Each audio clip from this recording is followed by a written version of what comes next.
Okay, students, let's start the session. Today we're going to discuss risk and materiality. It's one of the important topic for your final exam. So if I take risk and materiality part, it's definitely tested for 20 marks.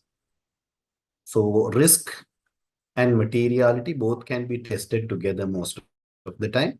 So you should have a clear knowledge about risk portion and materiality portion. Normally during this TRG session, we discuss only questions. But today, first I'll give you how this particular topic can be tested in the exams. After that, I'll teach you the theoretical portions little. Then we can discuss the case studies. Okay. So it's very simple because under risk and materiality, the questions again predetermined. So you can easily guess the format of the question. So if you know how it can be tested, then accordingly you can prepare. So if you prepared and if you practice those type of case studies, it would be very easy to score full marks in this area. But those who are not working, like full-time students, it is advisable to focus more on risk and materiality portion because your substantive procedures portions, you are not doing that much great because those who are not working don't have that much of competency in substantive procedures. Mostly you are just by-hearting things and write as it is, right? Therefore, if you really want to score good marks, my advice, focus more on risk and materiality because it's 20% of your final paper. So easily you can score marks and you can make sure that you are secured your pass. Fine. Now, first of all, let's take how this particular topic can be tested in the exam. There are three types of questions possible. Examinable questions. How many type of questions possible? Three types. One is section A objective test questions. Section A objective test questions. So objective test questions, the case study will be given and they might ask you to identify the risk or respond to risk based on that particular case study. Section A questions also possible, right? Section B, mark this section B, the second question, type 1. This is the type 1 question, right? Type 1 question I am expecting this time also. So this time also I am expecting type 1 question. See, section B, it can be tested in two types. Type 1 is a scenario will be given to you. That scenario deals with financial statement. A scenario will be given to you. That scenario deals with what? Financial statements. There will be a problem or possible problem. You should understand this. The scenario might include a misstatement or a possible misstatement. Don't get confused. Again, I'm telling, a scenario will be given. That scenario speaks about financial statements. That financial statement related issues, two types of issues. One is a confirmed misstatement or a possible misstatement, right? So if I take the scenario will be given and from that scenario, but try to understand scenario is not entity specific.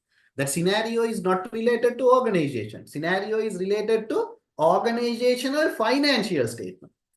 That's how you should differentiate audit risk with business risk. Because when I see some students answer, they are writing organization's perspective. You can't take audit risk into organization perspective. That is we call business risk. If you read examiner's technical article, it clearly said some students are writing audit risk. Instead of writing audit risk, they are writing business risk. You can't take business risk because that is not there in your syllabus. Business risk I can teach you if you are doing advanced audit and assurance. Therefore, those who are trying to use their general knowledge and writing answer, mostly they are writing business risk. So try to understand the problems clearly. Here, the scenario is related to financial statement. Don't think out of financial statement. It is very important. Don't think organization's perspective. So scenario, yeah, hello, yes. Any doubt? Any doubt? Students, if you have any doubts, please type in the chat box. Huh? Right. Fine. So try to understand the scenario is related to what? Financial statement. An organization's financial statement that include misstatements and possible misstatement. What is misstatement? It is non-compliance with the standard. It is confirmed misstatement. ISA 450. It can be a factual misstatement. It can be a judgmental misstatement. It can be a projected misstatement. And it's a possible misstatement. Possible misstatement means it is allowed by the standard. There is no breach of standard. It is allowed. but there is a possibility of misstatement. These are the two things given. Both are related to financial statement. These are the two things given in the scenario. By reading that scenario, you need to identify audit risk and then respond to audit risk. If you want to identify audit risk, actually you should use two set of standards. One is ISA 315 and ISA 300. There should be a proper plan. There should be a proper plan and there should be an understanding of the entity. ISA 300 speaks about plan. ISA 315 speaks about understanding business entity. That is simply we call KOB, knowledge of the business. So auditor need to have a clear understanding about organization, financial statements, and then only we can able to identify the risk. Once we identify the risk, it's our duty to respond to that risk. Respond to risk is planning procedures. How we going to perform procedures to reduce that risk to acceptable level. So this include misstatement and possible misstatement. And obviously it is related to financial statement. It is not related to entity. Keep that in your mind. You might study it under audit risk. There are three types. One is inherent risk. Two is control risk. Three is detection risk. Mostly in your exam, inherent risk is tested. Inherent risk is tested. There's a 90% chance the case study include inherent risk. Inherent risk include complexity nature and complexity transaction. If you didn't understand these two, I'll explain now when I'm discussing theory. And always knowledge of the assertion and the standard is important. I told you 90% chance is there, the risk is inherent risk. If it is inherent risk, there are two things, complexity in the transaction and complexity in the nature. Mostly in your exam question, complexity in the transactions are given. Mostly in your exam questions, complexity in the transaction. Transaction related complications are given. So in order to understand that complexity in the transaction, students should have clear idea about assertions. Under audit evidence, you might study assertion, income statement assertion and balance sheet assertion. That assertion knowledge is important because when there is a complication related to assertion, transaction become complex, inherent risk. When there is a problem related to standard, that is also transaction become complex, that create inherent risk. So I told you, mostly inherent risk will be given in the scenario, and inherent risk include complexity in the nature and transaction. Complexity transaction become more complex because of assertion complexity, because of standard complexity. So if you are not preparing financial statement in line with the standard, at that point also transaction become complex.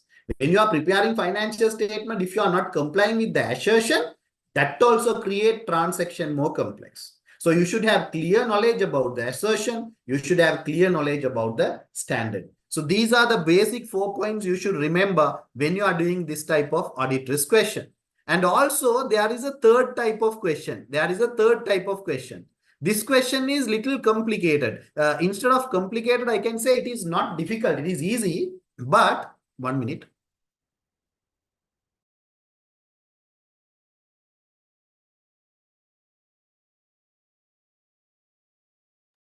Right.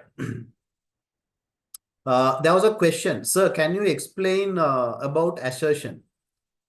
Can you explain about assertion? Don't worry. I'll teach you assertion now. Right. When I'm teaching theory, I'll teach you assertion. So if you take the third question, this is not difficult. Actually, if you get the third question, third type of question in your exam, the case study will be more easy to you.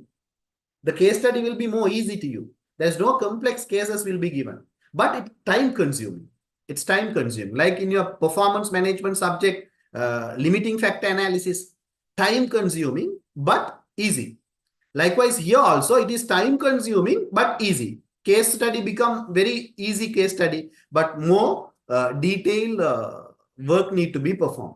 How to identify question number 1 and question number 2? This type of question or this type of question?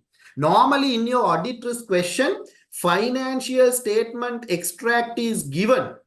In your audit risk question, if there is any financial statement extract, that is question number 2. This type. In your question scenario, financial statement extracts are not given, then this type. This is how you should identify what type of audit risk question.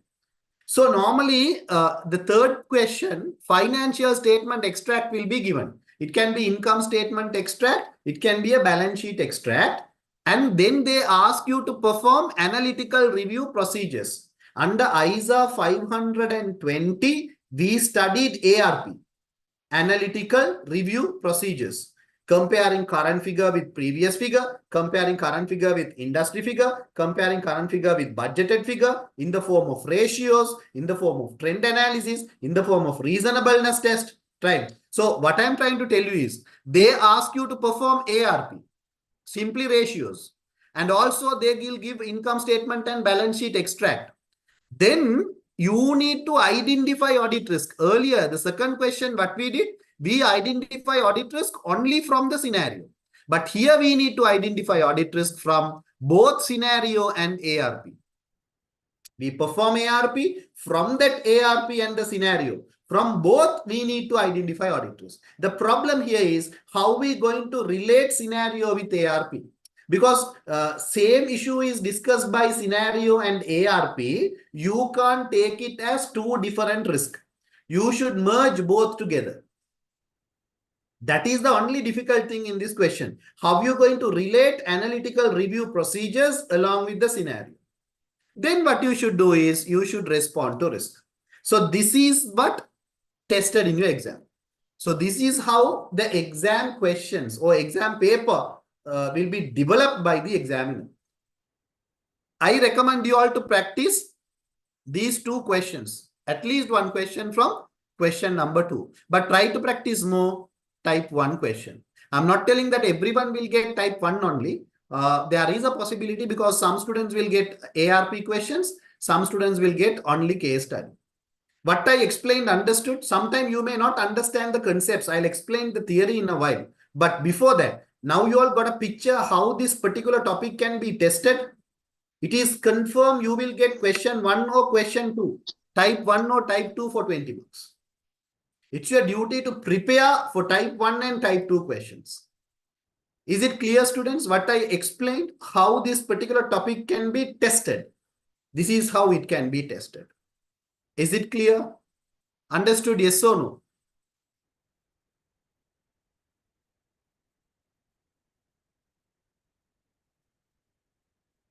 Understood? Students, understood?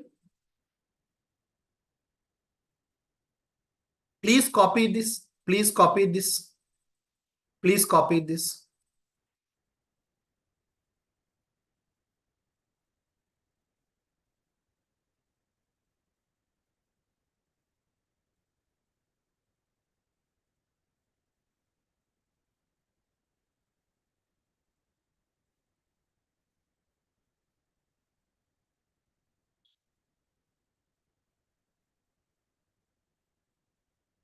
Kamal Marzouk. Yes, I'll explain a session. I'll explain a session. Right.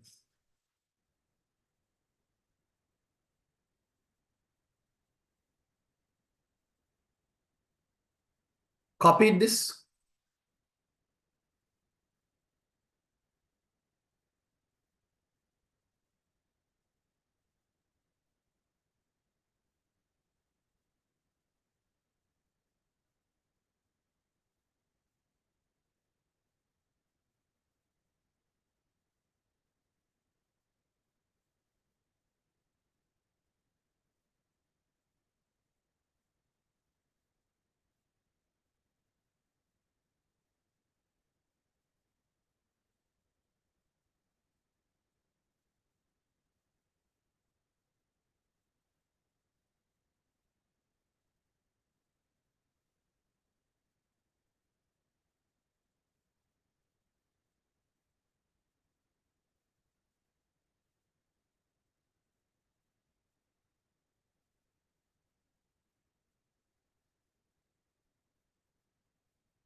Right. Now, students, how to write answer. This is very, very important because most of the students, they can understand the problem, but they don't know how to approach or how to write a full answer. A complete answer is required. So you should read examiner's report. You should read examiner's report in order to understand what examiner is expecting from you all. Right. But most of the students, they are not reading examiner's report. They write their own answers. Right. For audit paper, there is a pattern to write answer. If you follow that pattern, easily you can score marks. That's why even after the exams, students said that they are happy. After the exam, they said they did a good job, but they think that what they write is right. Okay. But after the results, they fail. So that means examiner's expectation is not fulfilled by this kid. That's the issue. So always when you are writing audit risk, first identify whether it is an inherent risk or other type of risk. Support if it is inherent risk. If it is IR means here inherent risk. If it is an inherent risk means transactions become complex or nature become complex. In that case, always you need to identify the key issue. First one is what? Always you should identify the key issue. This key issue can be a confirmed misstatement related to financial statement or possible misstatement related to financial statement. Then you should explain the standard. If it is accounting standard problem, you should explain the standard treatment. If it is an assertion problem, you should explain that assertion problem. That is expected. Very, very important. Very, very important. You should write the implication, how it's affect income statement and balance sheet. Most of the students, they fails to write impact. They fails to write impact. So try to understand, it's must you should write impact. Other than inherent risk, it can be a control risk or detection risk. First identify the issue, then write down the impact. Only 2 points. Because you don't have assertion to explain, you don't have standard to explain. So that is the format. And when it comes to response, response means you should write audit procedures.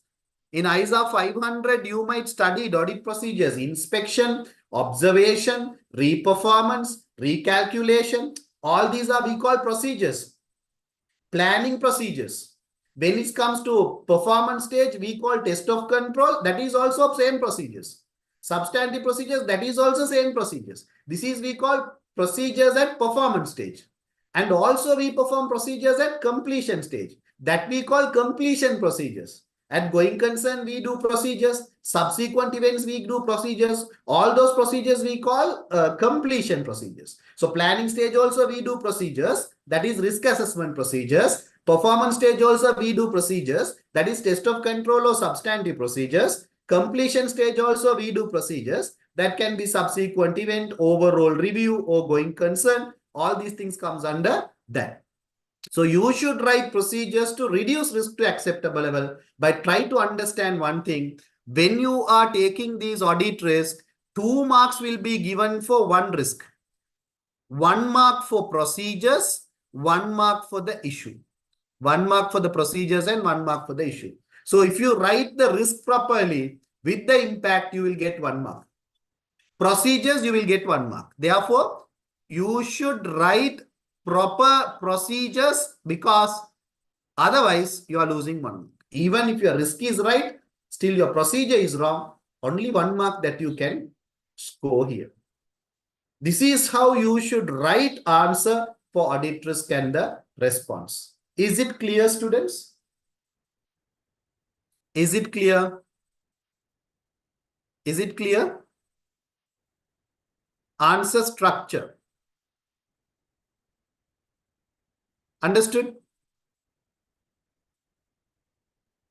Copy this. Copy this.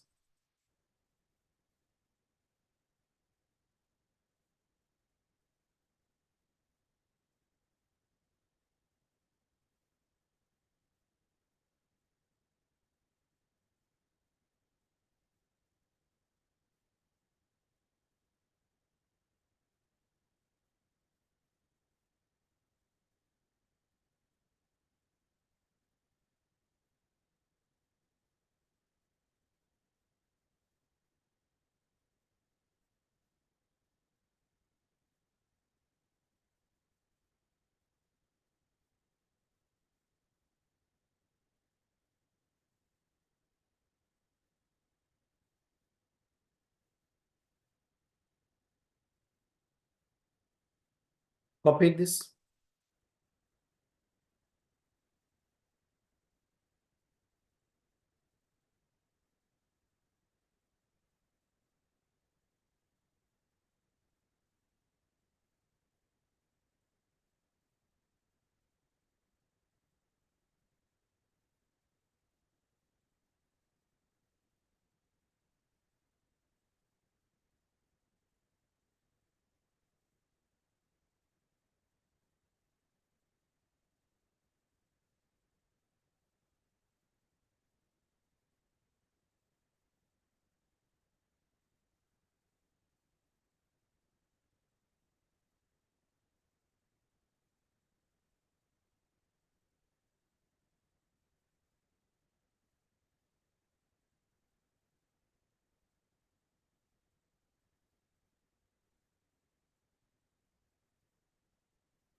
Now, before moving to the question, I think I shared this material in the group, right?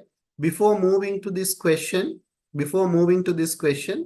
I'll explain the theory portions little. Right? Okay, before moving to that, is there any students who didn't attend my lectures? Is there any students who did self-study or who didn't attend my lectures? If there is any students like that? Because if all are my students, I can easily finish it off. Otherwise, I need to explain little more. That's why I'm asking. Is there any students who did self-study or any other organizations? Or self-study student? Okay, fine. Okay, fine. Right.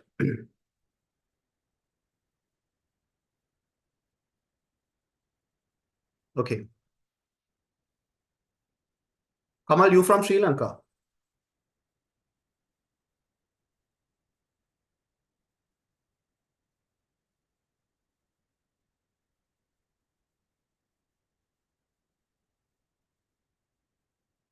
Okay, I'll take this into detail.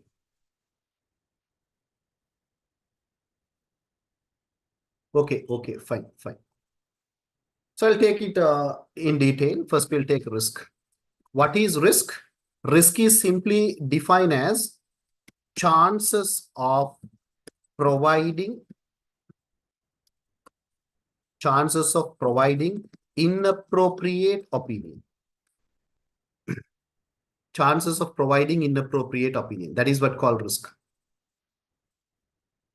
So when we are talking about audit risk, chances of providing a wrong opinion. Auditor is perform audit and auditor provide a wrong opinion, an inappropriate opinion. That is what called risk. There are two parties should take responsibility for this inappropriate opinion. You can't simply blame auditors. You can't say why auditor gave inappropriate opinion, that is auditor's mistake. You can't tell like that. Even in our session, lectures, right? If a students fail, that is student's mistake plus a lecturer's mistake also. Both parties have some kind of responsibilities. You can't simply blame only students. And if a students get a prize or the rank, that is also students' contribution is also there, lecturer's contribution also there. At that time, you can't take the 100% ownership to the lecturer's side. So likewise, when auditor providing an inappropriate opinion, there are two parties should take the responsibility. One is client side reason. Client side reason, I can say beyond auditor's control. Beyond auditor's control. Auditor can't control because it's client side reason. One reason is client. Due to client side reasons, auditor provide inappropriate opinion.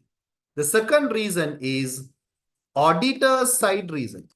The second one is auditor's side reason. If I take auditor's side reason, that is within auditor's control. That is within auditor's control. So one is client side reason. The other one is whose reason, which side? Auditor's side reason. Client side reason, we simply call risk of material misstatement. Client side reason, how we call risk of material misstatement. Right. Simply, you can give a proper human body and ask doctor to do a treatment. That is correct, right? But if you give a dead body and ask doctor to treat, doctor can't treat. Likewise, the subject matter for a doctor is a body, human body. Likewise, auditor, the subject matter is financial statement. You should give a proper financial statement in order to give a proper opinion. If your financial statement includes material misstatements, lot of problems, so it's equal to lead body. How auditor going to give opinion? Because we are not testing everything.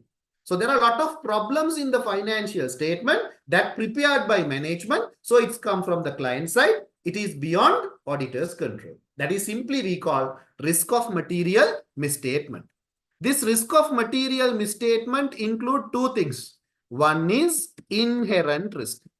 One is inherent risk. I'll explain what is inherent risk. First one is inherent risk. And the second one is controlled risk. And the second one is controlled risk.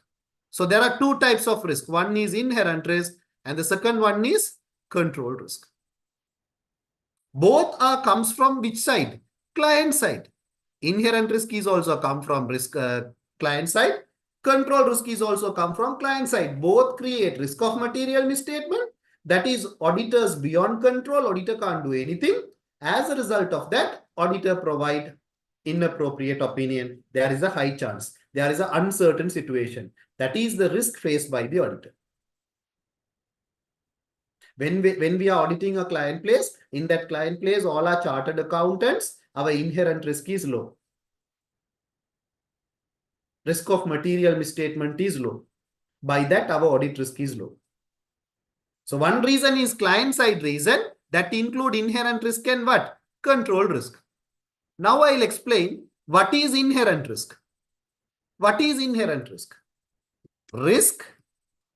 Inherent risk is the risk arise in the first instance. Risk arise in the first instance before testing controls. Before testing controls, the risk arise in the first instance called inherent risk. I'll give you a best example. When a girl or boy, especially girl, going to get married, right? That boy's family, the girl is facing inherent risk. After wedding, the first day the girl is going to boy's house. When that girl see everyone in that boy's house, right? Inherent risk is very high. The risk arises in the first instance. Sometimes the family will be very good family, very kind family. But before knowing about those people, right, in the very first day, what you feel? All are strangers. Sometimes they might be treat you in a bad way, right? All these things we call the risk. That risk we call inherent risk. The risk arises in the first instance. But if you go to an organization, I'm an auditor, I'm going to an organization. I don't know anything about the organization. The nature is more complex. The organization is too big. I didn't test that controls of that organization. In the first instance, I'm seeing, okay, risk is very high. That is we call inherent risk. So inherent risk is the risk arise in the first instance. To reduce inherent risk only, we should understand the business entity. To reduce inherent risk only, we should understand business entity. ISA 315. So, especially the standard speaks about inherent risk. It says inherent risk is the risk arise in the first instance. Now concentrate. For our examination purpose, we identified inherent risk in two ways. One is complex nature. One is complex nature. When your client is more complex, audit risk is high because inherent risk is high. When client is very simple organization, number of employees are very less, right? Very small structure, simple structure, inherent risk is low, right? Let's take simple example. You are working in a college or else you are working in an institute. Inherent risk is very low because complexity of the nature is very low. Why? If you take a college, the transactions are once in every 6 months.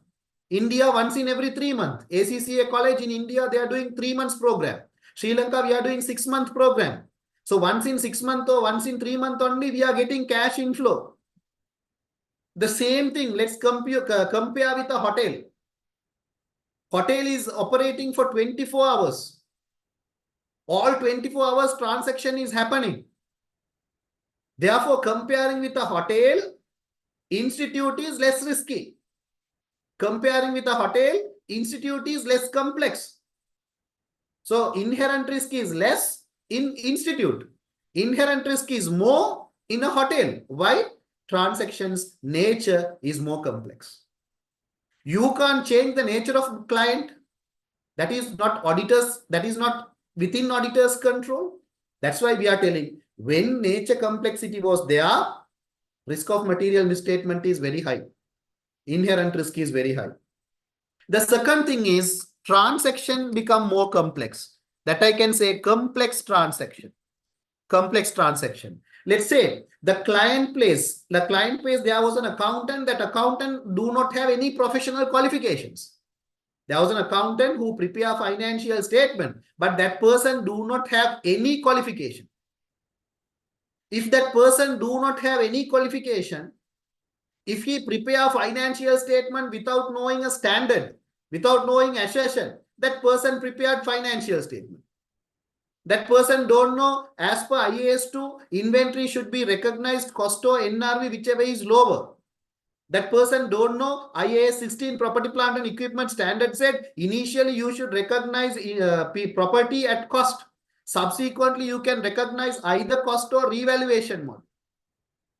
That person don't know property plant and equipment cost include purchase price, the cost incurred to bring the asset to present condition and make it workable condition, and expected value of dismantling cost, present value. All these knowledge that person don't have.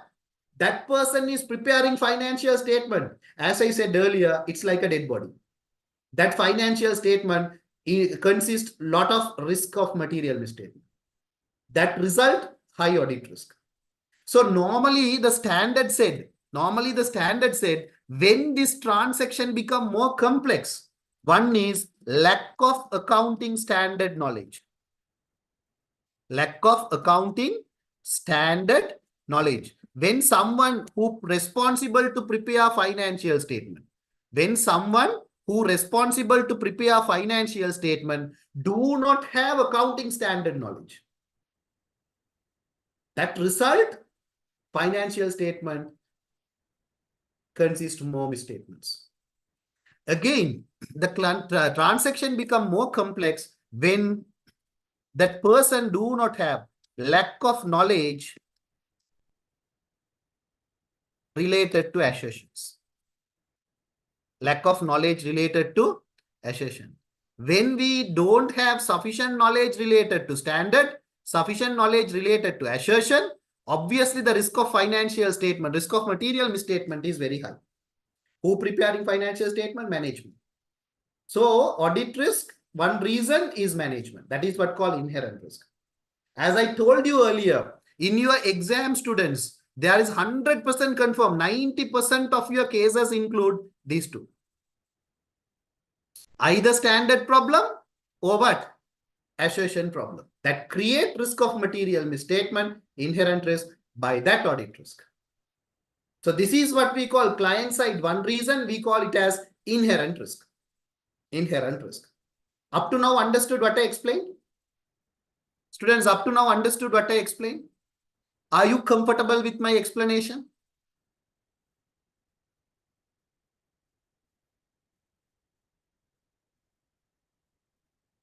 Now I'll explain what is assertion. Now I explain what is assertion. So when someone is client side financial accountant or financial manager, that person is preparing financial statement, right? If that person prepare financial statement and that person do not have accounting knowledge, that person do not have assertion knowledge, I'm telling like inherent risk is very high. What is assertion? What is assertion? Assertion and standard are working together. When you prepare financial statement in line with assertion, automatically it covers in line with the standard. If you prepare financial statement in line with the standard, assertions also satisfied. Assertions are the basis used by the auditor to verify financial statement. I can tell you like this, very simple term, assertion. Let's take the body. If you have any diseases, if you have any symptoms, that should be verified. How doctors going to verify that disease? Doctor asks you to take either blood report or urine report or else ESR or whatever the reports. Based on that report only, doctor confirm the disease. Right? You met with an accident. You met with an accident. How doctor verify whether your hand or leg broken or not? Right? Whether there is any crack in your hand or the leg. How to verify? X-ray. So to verify a disease, verify a problem in your body, doctor needs some basis. It can be X-ray, it can be ECG, it can be blood report, it can be UFR, those kind of tests to be performed. Those tests is required to verify problem. Likewise, auditor. If we want to verify misstatements in the financial statement, there is a set of rules. There are a set of basis. That basis we call assertion. For income statement element, separate assertions are there. For balance sheet element, separate assertions are there. Auditor should verify those assertions. Auditor apply that assertion and see whether it is satisfied or not. If it is satisfied, less misstatement. If it is not satisfied, more misstatements. That is what called assertion. What are the assertions? Income statement, it can be cutoff, occurrence, completeness, accuracy, presentation, classification. What are the balance sheet assertion? Existence, rights and obligation, completeness, presentation, classification, accuracy, valuation, and allocation. These are the assertions. Is it clear, students? Therefore, whatever the areas I marked in red color, you should focus. That are the areas I marked in red color, you should focus. Up to now, fine. Up to now, understood. Shall I move to control risk? Now concentrate. Now concentrate. The responsibility of the controls. Who develop controls? Who design controls? Management design controls. Who develop controls? Management develop controls. It is management responsibility. It is management responsibility. Sorry. It is management responsibility. When controls are not effective, when controls are not effective. What is mean by controls are not effective? I can say control activity not met, control objective. When control activity is not met, control objective, that is we call ineffective control. That is we call ineffective control. I'll tell you an example. CCTV camera, it's a control activity. Supervision, monitoring, that is the control objectives. I can say monitoring, that is control objective.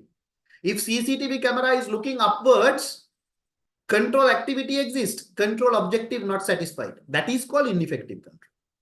You are using smartphone.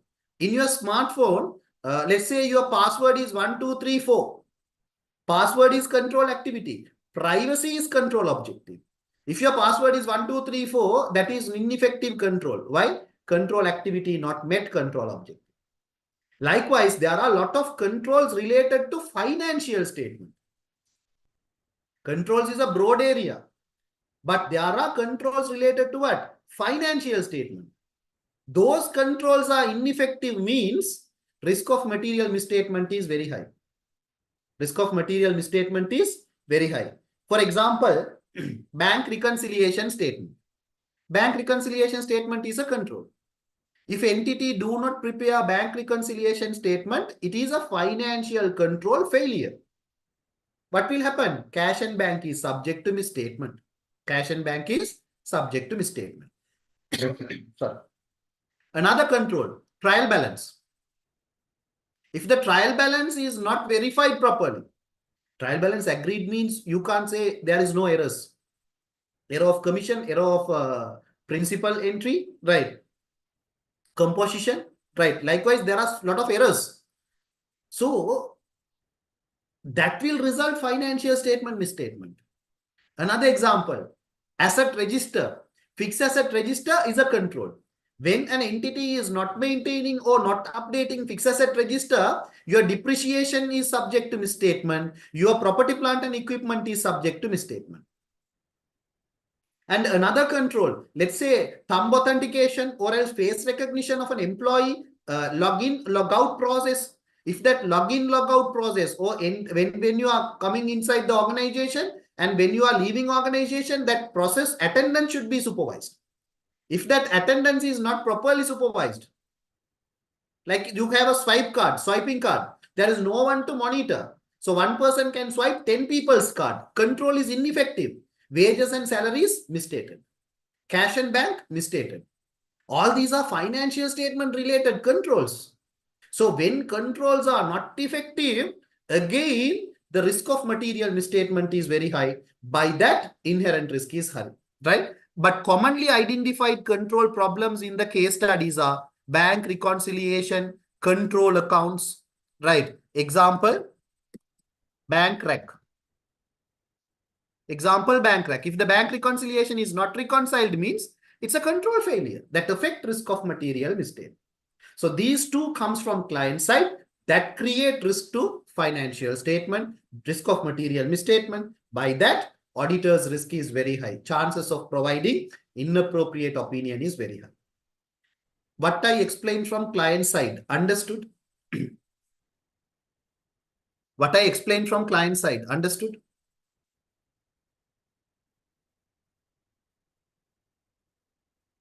Students?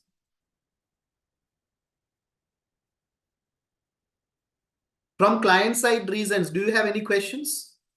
From client side reasons, do you have any questions? Self-study students, understood?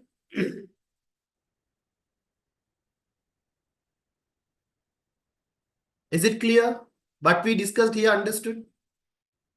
Now let's look at corporate side, auditor's side. Auditor's side reasons. Auditor's side reasons I can tell, auditor's failure. Auditor failed to detect misstatements. This is auditor's failure. Auditor should take responsibility, right? So auditor's side reasons I can say, auditor fails to detect misstatements. That is what we call detection risk. There are two types, two reasons.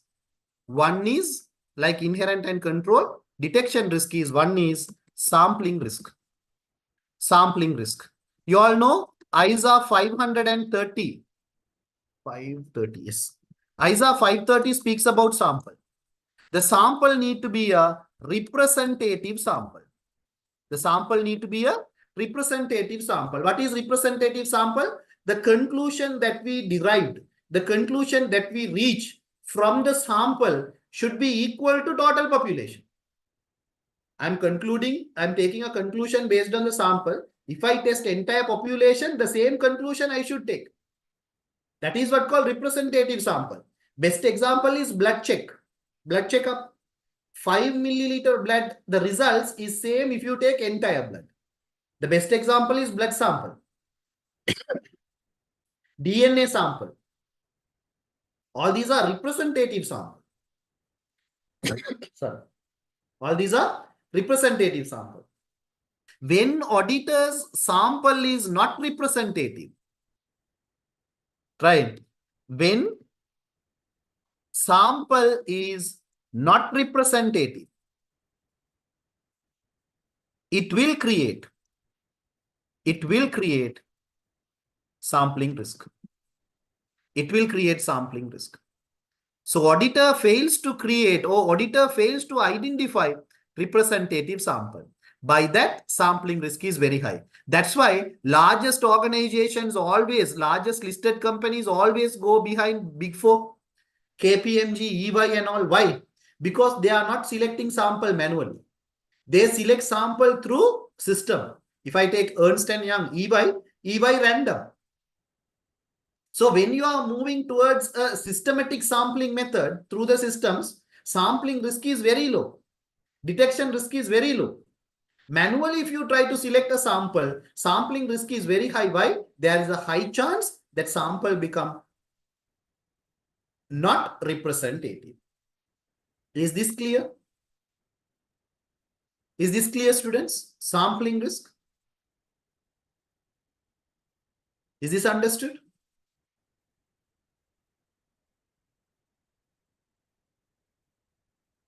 Is this clear?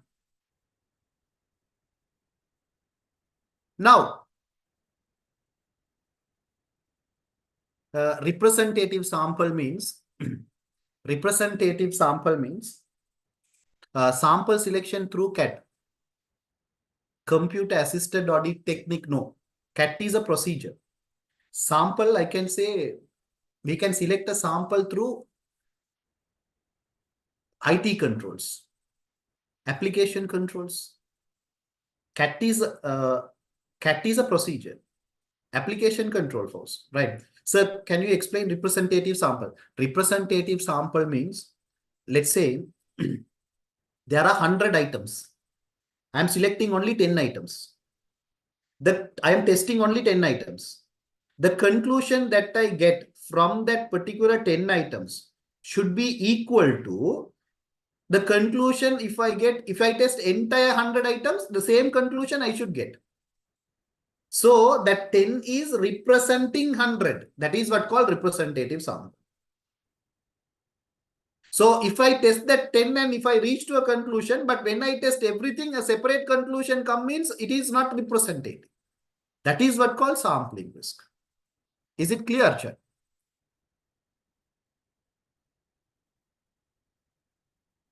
Now you understood. Students, I know that normally the risk portion, up to this level, right? I will explain for 4 hours in my theory class, right? I can't explain up to that level because each and everything I'll take case examples, right? So now I'm giving a summarized point because like we are closer to exams, right? So I can't take 4 hours to explain what is risk. Right. So if I try to explain as much as possible within a short period of time, if you have any further understanding, let me know, I'll explain. Okay. Next one, detection risk. Another type is non-sampling risk. Non-sampling risk. What is mean by non-sampling risk? I can simply say inappropriate procedures. Inappropriate procedures. Auditor's duty to perform proper procedures to verify issues, to gather proper evidence. Sometimes auditors do not perform proper procedures. When I work with EY, right, there are juniors who join and what they do is they just take previous year audit files, soft copy, and they just edit those files and they put a printout and they said they finished the job and they just come and give those working papers. When I check, I know those people didn't work properly because their procedures, their work is not appropriate. So other than sampling error, all other issues comes under non-sampling risk. Right. I can prove. Let's discuss with an example. I can prove to you. Right. Let's do a small case study examples now. Right. There was a motor vehicle. Let's say there was a motor vehicle. You are going to an audit. The motor vehicle value is, let's say, 5 million. So in the balance sheet, they said motor vehicle is 5 million. So if you are an auditor, you need to verify this 5 million, whether it is right or wrong, right? So if you perform accuracy check first, if you perform accuracy, whether this 5 million is right or wrong, that is not the correct procedure. First, what you should do, you should see whether this asset belongs to the company. Whether this asset belongs to the company. After that only you should check what? Whether the value is right or wrong. So that is, I can say, rights and obligation. Assertion is what? Rights and obligation. You should check rights and obligation first. See, the definition of asset is what? Asset is a resource controlled by entity and bring economic benefits. Controlled by entity means what? Either you should have legal ownership or either you should have substance over form. So legal ownership or substance over form should be verified by the auditor first. After that only you should see whether the 5 million is right or wrong, whether the cost is right or wrong, whether it is get impaired or not. That is what called appropriate procedure. So the first procedure you should do is this. If you don't do that, without doing that, if you are just checking accuracy first, still there is a chance of what? Misstatements. Again, let's take rights and obligation. You want to confirm the legal ownership of this motor vehicle. How to confirm? You should inspect motor vehicle registration book. That is the proper evidence. Can you able to verify legal ownership by inspecting parking slip? If an auditor is inspecting a parking slip and confirm the ownership, inappropriate procedure, detection risk is high.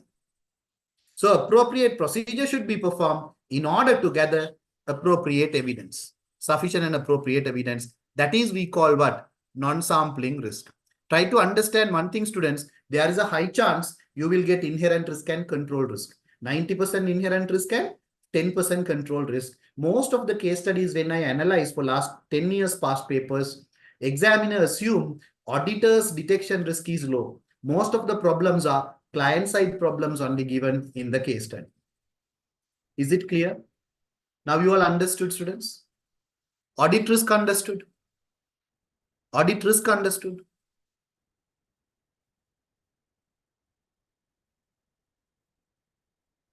Right. Copy this. Copy this. Quickly, I'll move to materiality also. Then I'll discuss one or two small computation related to materiality. After that, we can directly move to case study. After that, we can directly move to case study. Quickly copy this.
Right. If you didn't copy it, quickly take a screenshot. I'll move to materiality. All this knowledge is important, no? Then it is easy to handle case study. Quickly take a screenshot of this.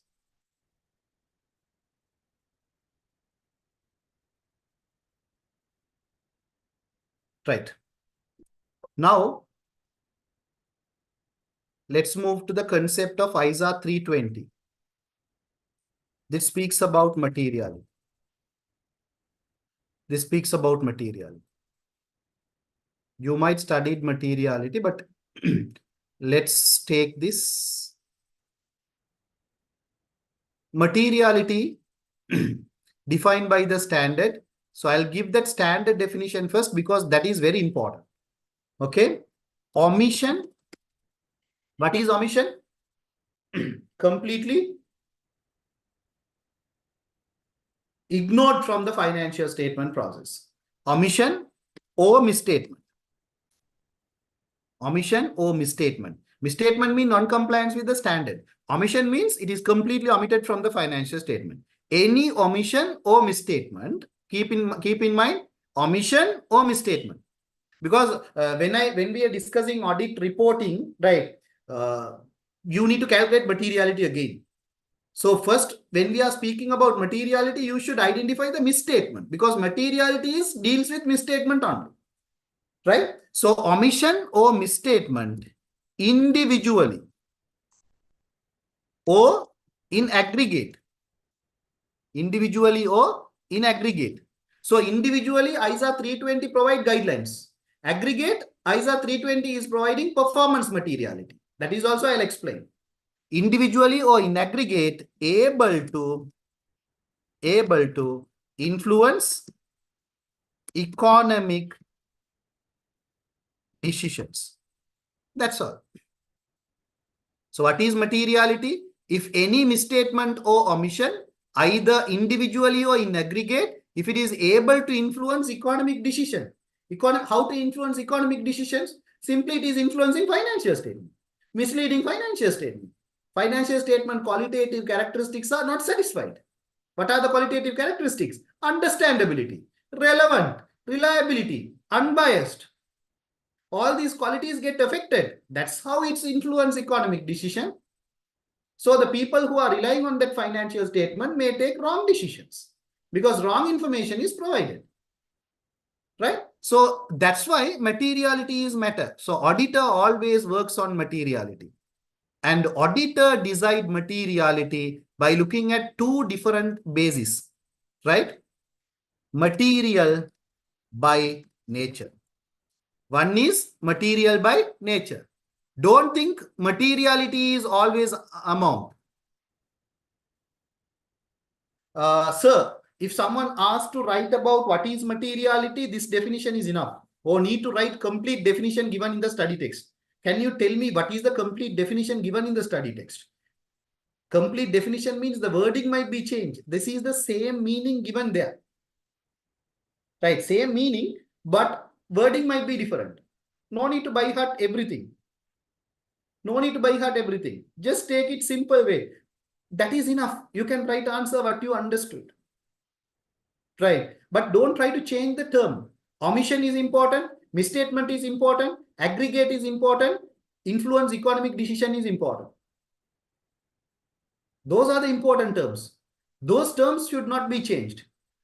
Other things you can write according to your own way. Right. Try to simplify audit. Otherwise, you can't keep everything in your mind. So what we should do is we should try to simplify everything.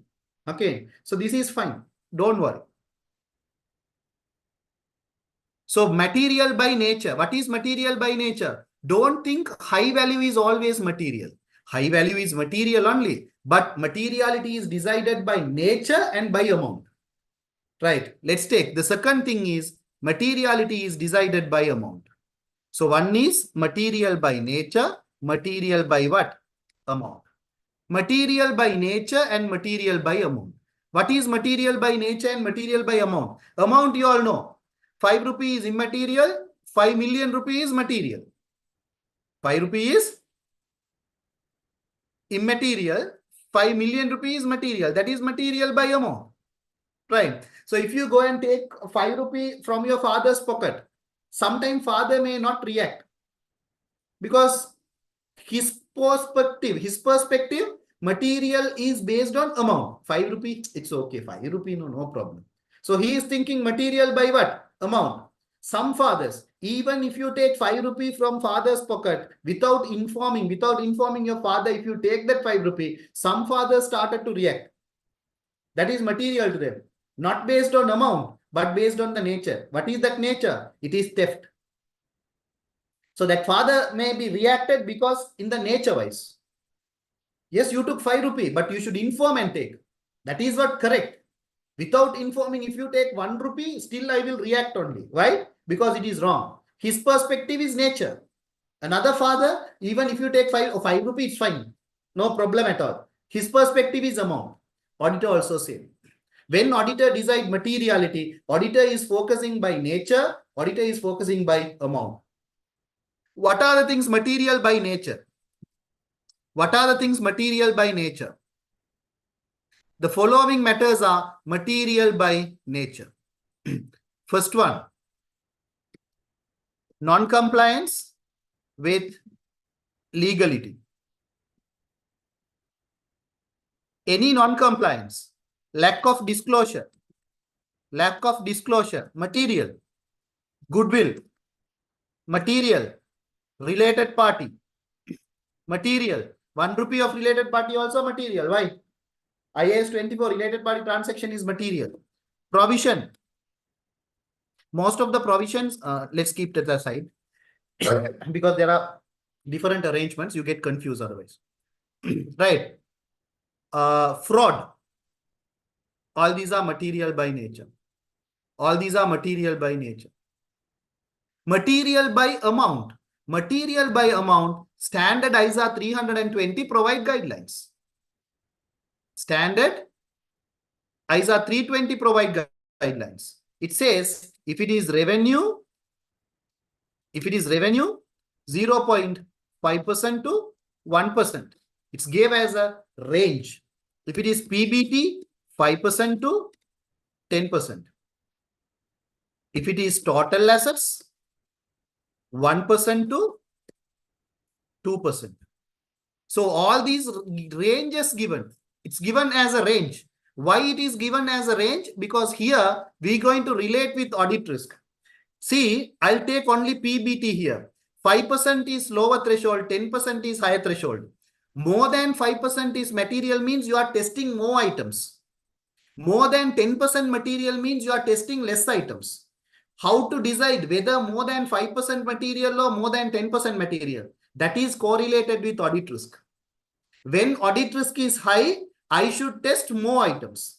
When audit risk is high, I should test more item. At that point, more than 5% is material. So when audit risk is high, more than 5% is material. When audit risk is more than 10% is material. Why?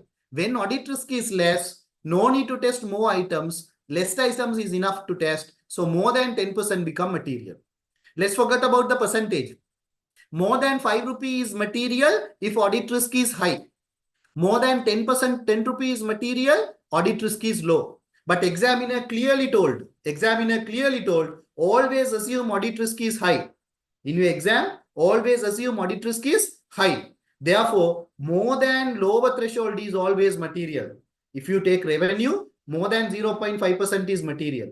If you take PBT, more than 5% is material. If you take total asset, more than 1% is material. Right? All these are speaks about individual materiality. There is a possibility of aggregate misstatement.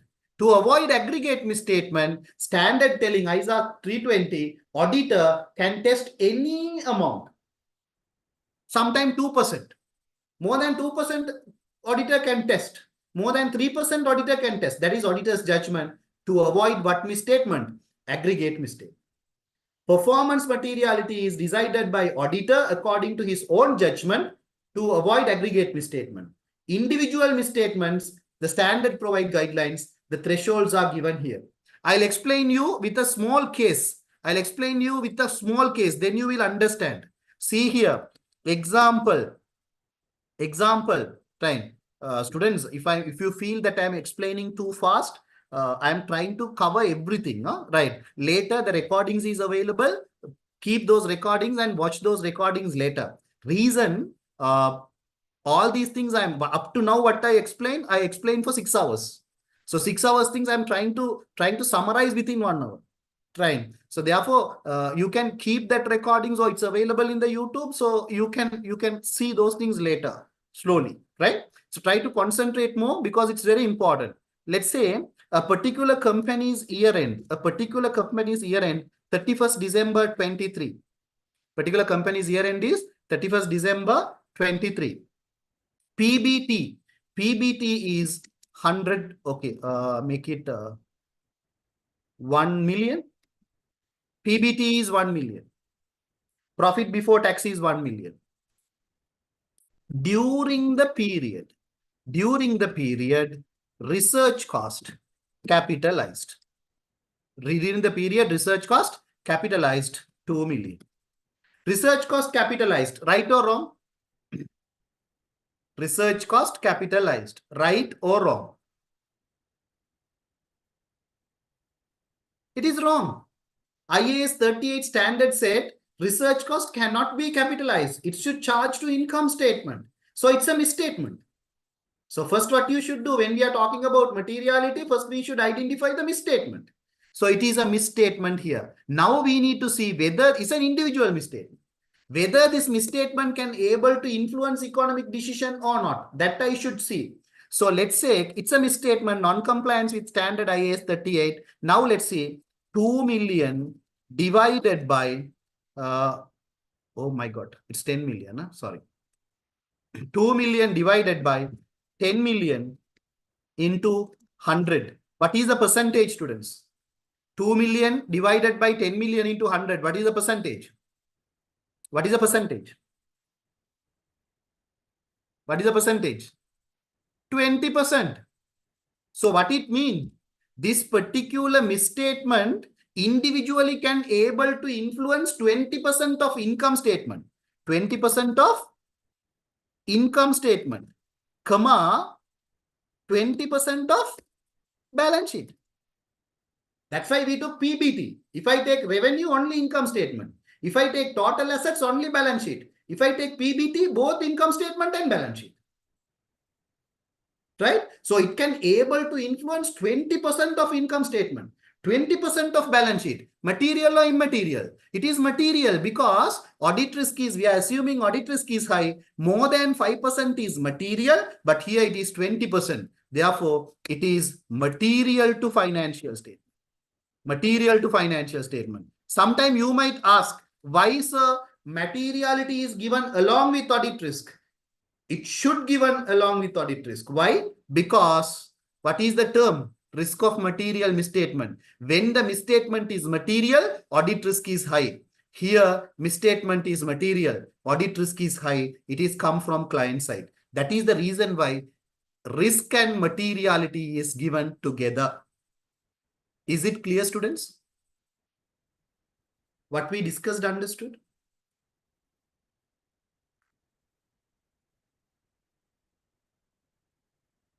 Is it clear? Any questions? Any questions? Don't worry about performance materiality. In your exam, the maximum question possible is examiner can ask you to define performance materiality. Examiner do not want to compute performance materiality. That is judgmental matter. That is judgmental matter. It won't test. This knowledge is enough to handle all the case studies. Right? Quickly copy this.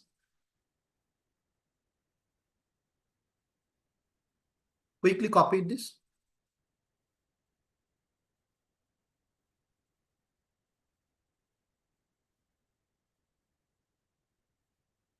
I'll take a 2 minutes break. 2 minutes.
Okay. Sorry. Now let's look at the questions.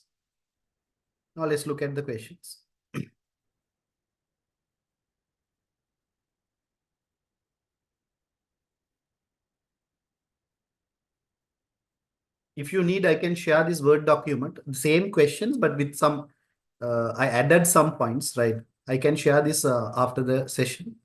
So let's start with this question. If you look at, first I'll show you how these questions are tested in the exam. As I said earlier, this is a second type, this question number 1, this type, identify audit risk and respond to audit risk. See here, the case study is given. After that, identify audit risk and response to audit risk. Right. Question number 2 is financial statement extract, ARP. That is also, for that type of question also I included. See here, question number 2, I think it is June 2013 or June 2016, right? So if I take this question, see, financial statement extract is given. If financial statement extract given, no need to read the question because you know it's an ARP question. See, 5 ratios. They ask us to perform ARP. Then see that question. Using the information provided, scenario and the ratios calculated, ARP, from both, you should identify audit risk. You can't simply identify audit risk information separately and ARP separately. The verb is and. You should identify from both. Some issues are only information related. Some issues are only ratios related. Some issues are connected to both. So in your answer, you should identify all 3. Only for case study separately, only for ratios separately, connected, both connected. That is, should be identified separately. So this is how we identify what? Questions. Now let's start with question number 1.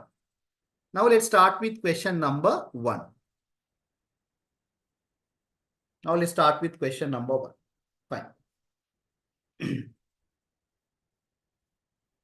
Shall we start? Are you comfortable, Lamai? Is everything fine? Shall I start?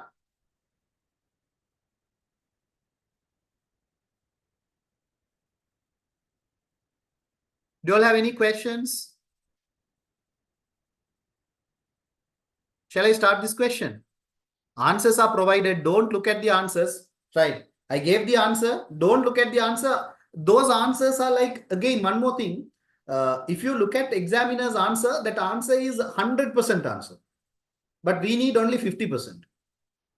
So don't just by heart those answers. It won't work. Try to understand the case study. If someone asks how to study, my reply is study from the case study. You should learn from the case study, not from the Kaplan, not from the BPP, not from my tutors. Study from cases. Try to, that's how lawyer, auditor, and doctor, all 3 professions are same. Lawyer need to learn facts from the cases. How many facts he can remember, that would be easy to win that case. Doctor need to deal with symptoms.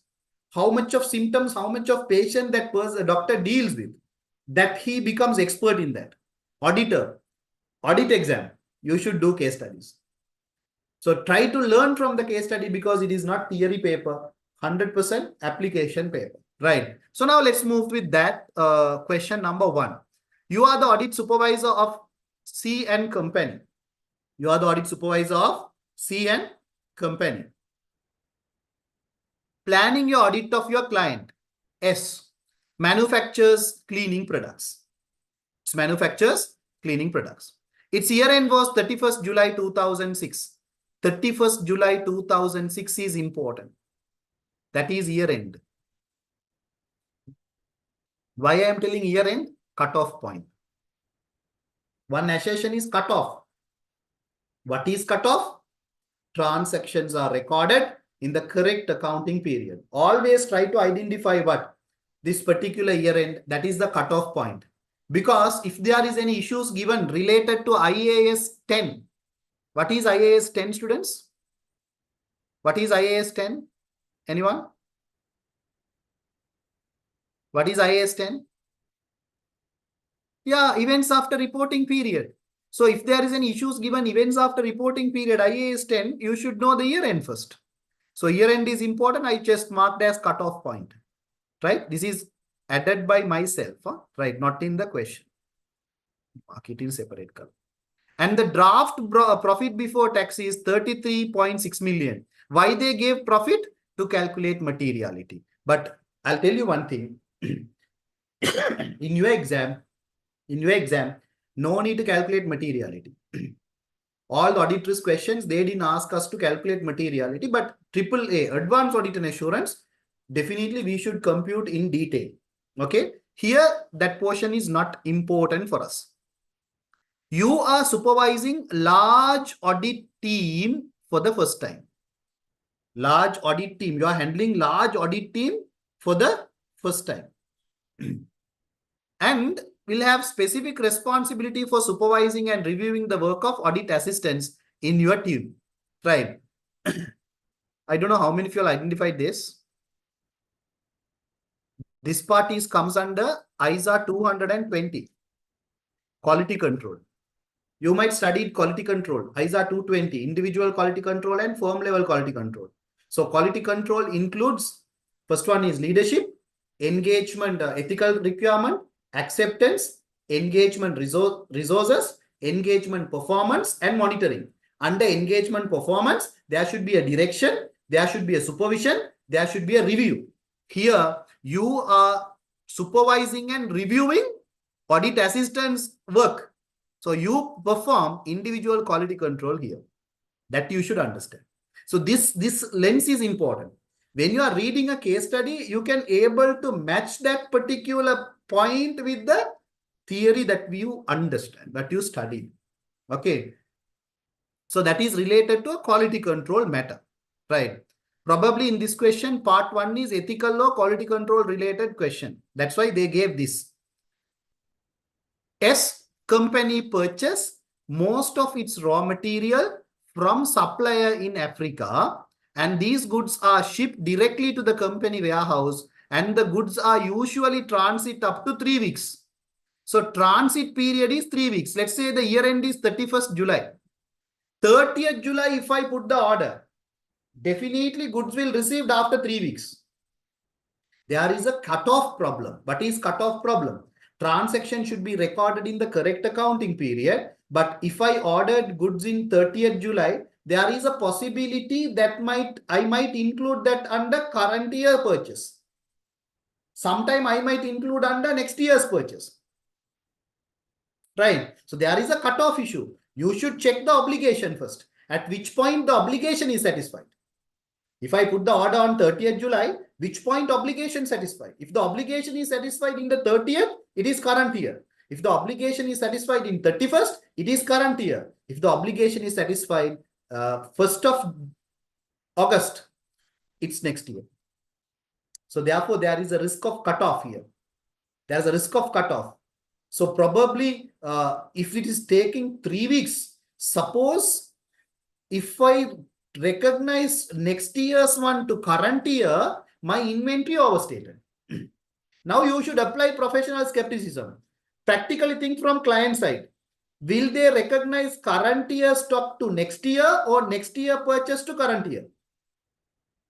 There is a high chance they might recognize next year's purchase or the things to current year. Why? To overstate what? The stocks. If the stocks are overstated, what will happen to your profit? Profits get overstated. So there is a high chance they might the profit. Obviously, they should consider those informations are not provided. Nimesha, your point is correct. Right? Conditions of the suppliers, those things are not provided here. That's why I told it's a possible mistake. That's why I told it's a possible misstatement. Is it clear? Because you can't take decision out of the case. In this case study, nothing was mentioned about the obligation. Right? So we should apply professional judgment here and we should take the possible risk. So cutoff issue that create a possible risk. How to explain this? See, I take the standard answer which given in the website. First issue, explain. S company purchased their goods from suppliers in Africa. and the goods are transit up to 3 weeks. At the year end, there is a risk of cut-off of inventory. So it's an assertion problem or standard problem? It's an assertion problem. Right. Purchases and payables may not be accurate and may be understated or overstated, both possible. If you sometime recognize to current year, it is overstated. If you recognize to next year, that is understated. So what cutoff issue, what is the response? For cutoff issue students, always we should perform cutoff test. How to perform cutoff test? Closer to year end, last 5 purchase invoice or else the invoice related to goods received note. Next 5, next year, first 5 good receive note. Good receive note, you should take. Why good receive note? Because we are purchasing. If we are selling, good dispatch note. That is the document to verify the obligation. So we are taking last 5 good receive note, first 5 good receive note, and ensure it is recorded in the correct accounting period. That is what called cutoff test. Students understood? What I explained, understood? So it's a cutoff problem. It is a cutoff problem. So GRNO invoice, good. Can someone tell me GRNO invoice, which one is more suitable? Which one is most correct one? GRN is the accurate one.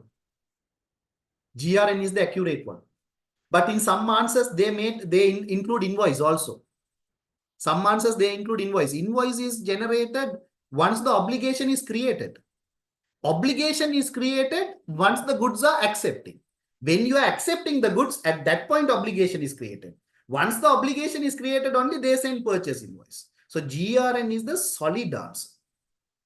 Right. Detection risk is very low if you write GRN. Still, there is a detection risk if you write invoice. Is my explanation understood? Ahmad, understood? Is it clear? For cutoff, make it very simple, students. For cutoff, sales GDN, purchase GRN. Because in some past paper answers, they take sales invoice also. They take purchase invoice also, right? But the best one is, the correct one is, accurate, solid one is GRN and GDN. Arshad, understood? Is it clear? Right. So I didn't understand about cutoff. It comes under a topic called audit evidence, right? Cutoff means matching concept, accounting concept called matching concept. The transactions need to be recorded in the correct accounting period. January to December, any transaction happened, it should be recorded within that period only. You can't take current year's transaction to next year. You can't take next year's transaction to current year. Cutoff point is the year end. Up to year end only you can record. After the year end, any transaction, it only comes if it comes under IAS 10, events after reporting period. So cutoff test means we are verifying particular income statement elements closer to year end and after the next year, first year, following year, and we verify whether it belongs to the correct period or not. For example, if I take purchase, last 5 purchase good receive note. Next year's first 5 good receive note. And those first 5 good receive note should be recognized into next year. Last 5 good receive note should be recognized to current year. Then we can verify it is correctly recorded in the correct accounting period. Is it clear, Kamal?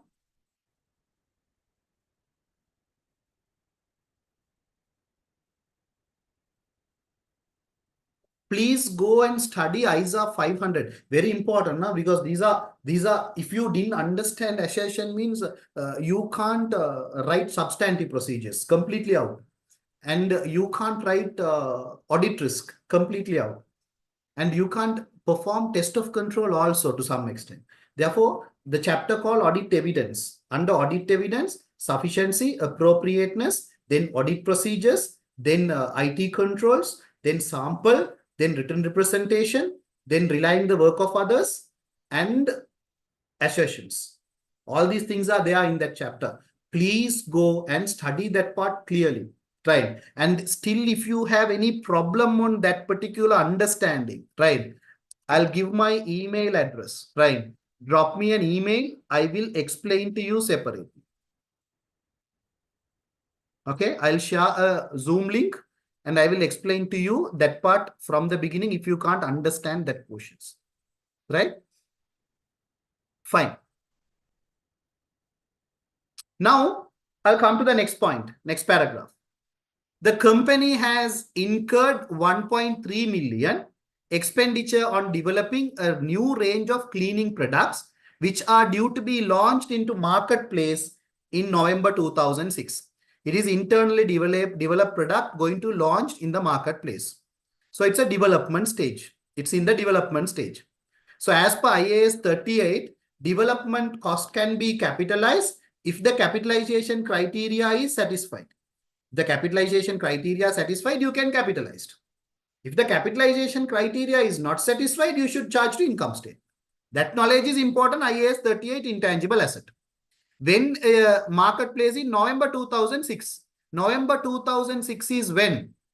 When is our year end? Year end is 31st July 2006.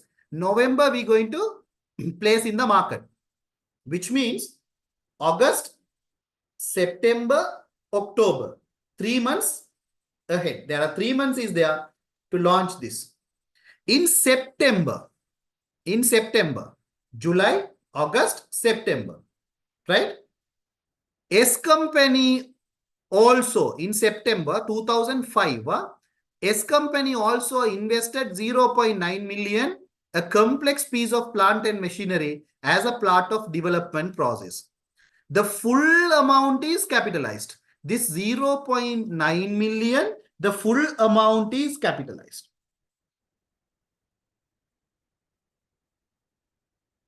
Full amount is capitalized. And this cost include purchase price, installation cost, and training cost. Now see here, if you look at 1.3 million is developing a new cleaning product. Right? This particular expenditure need to be classified as research and development cost as per IAS 38 standard. The standard said research cost should be charged to income statement. Development cost should be goes to balance sheet if the development criteria is satisfied. Now, I don't know within this 1.3 million expenditure, how much of expenditure is research cost, how much of expenditure is development cost. Under development cost also, what are the costs met the capitalization criteria? What are the costs do not met the capitalization criteria? That information is not given.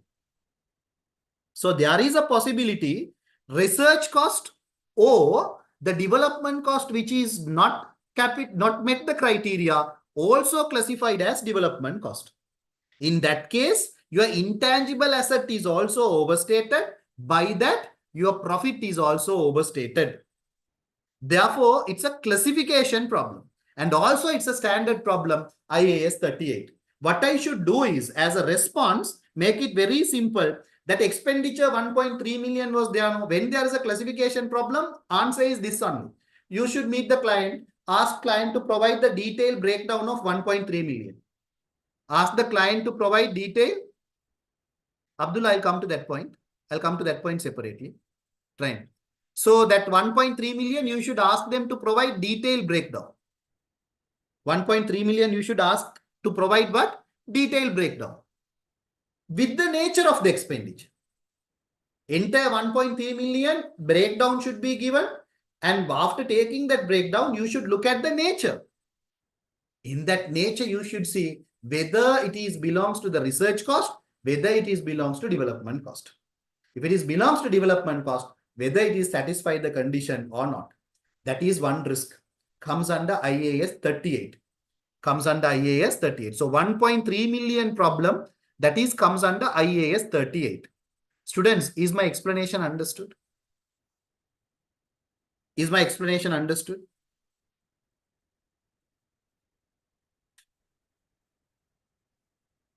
And also students, concentrate. Yes, Very good. Who is that students? Abdullah.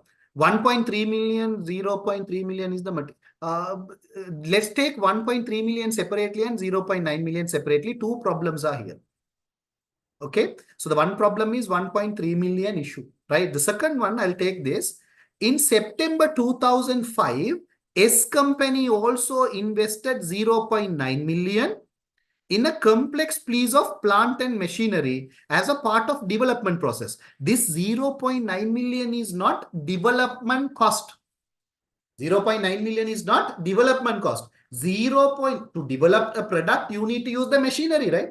There are a lot of property, plant, machinery is required. So the company invested 0.9 million over complex plant and machinery. What is mean by the term complex plant? Students, I am teaching at 100%. I am not expecting the same judgment from you all, right? But I try to teach 100%. I'm not expecting you to think in the same way. At least 50% is fine. As I told you, the exposure that I have and the exposure that you have is different. Okay. So with that knowledge, come to this point. Complex piece means what? That particular machinery is more complex and more unique in that particular development process. For that development process, it's a unique machine we use, which is more complex. And the entire 0.9 million is capitalized. Within this 0.9 million include purchase price, installation cost and training cost. You all know, as per IAS 16 property plant and equipment standard, right? As per IAS 16 property plant and equipment standard, it's defined the term cost. The definition of cost include purchase price of the asset. You can include, right? You can include. Purchase price means what? What type of cost you can include, right? You can include the purchase price, installation cost and training cost you can't include. So actually training cost you cannot include. The cost incurred to bring the asset to present condition and make it workable condition.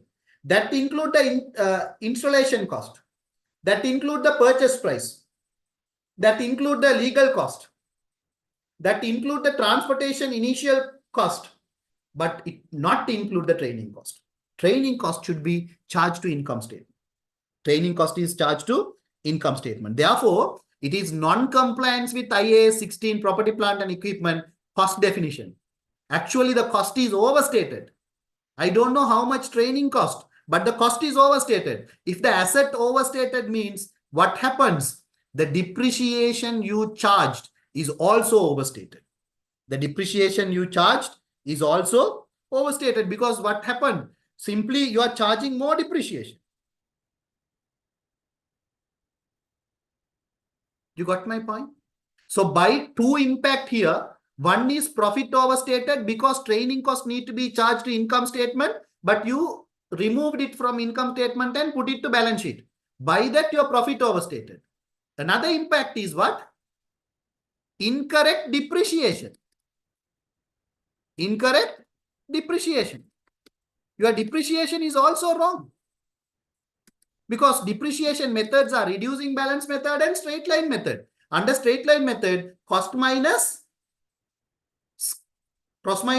scrap value divided by residual value divided by estimated useful life. So your cost is overstated means your depreciation is overstated. So there are two impacts here that you should understand. There are two impacts here that you should understand. Is my explanation understood? Is it clear, students? Is this clear?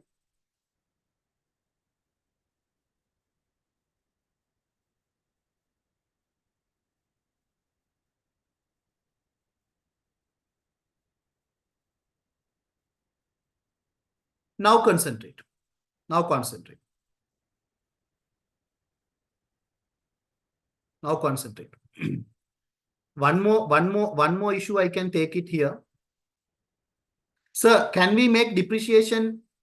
Can we make depreciation before complete asset creation? See here, when we purchase this asset,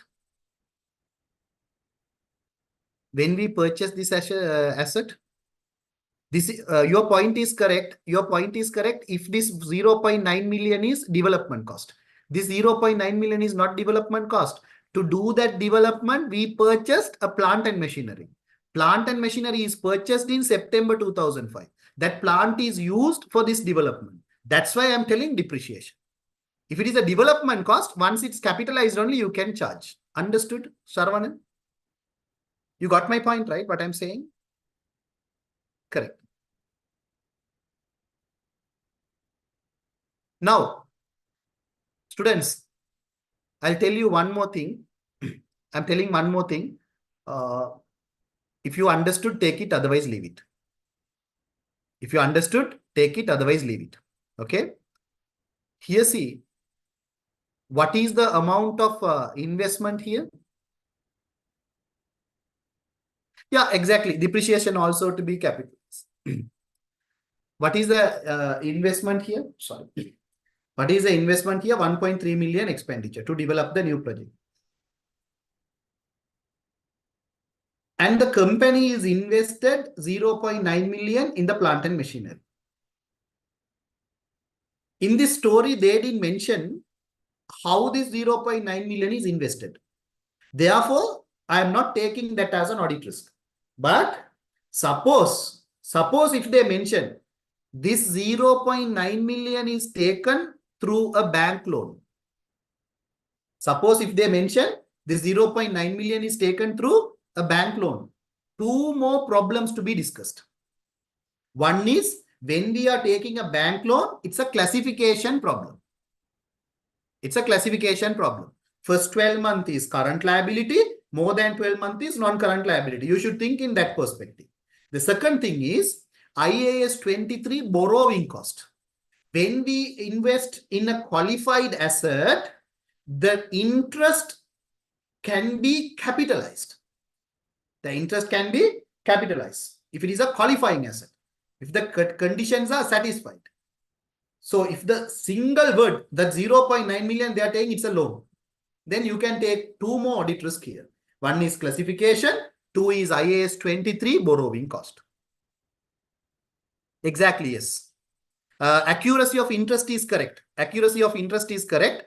Along with, you can say IAS 23. Both should be merged. Don't write these two separately. Try to write the interest accuracy plus along with IAS 23 borrowing cost together.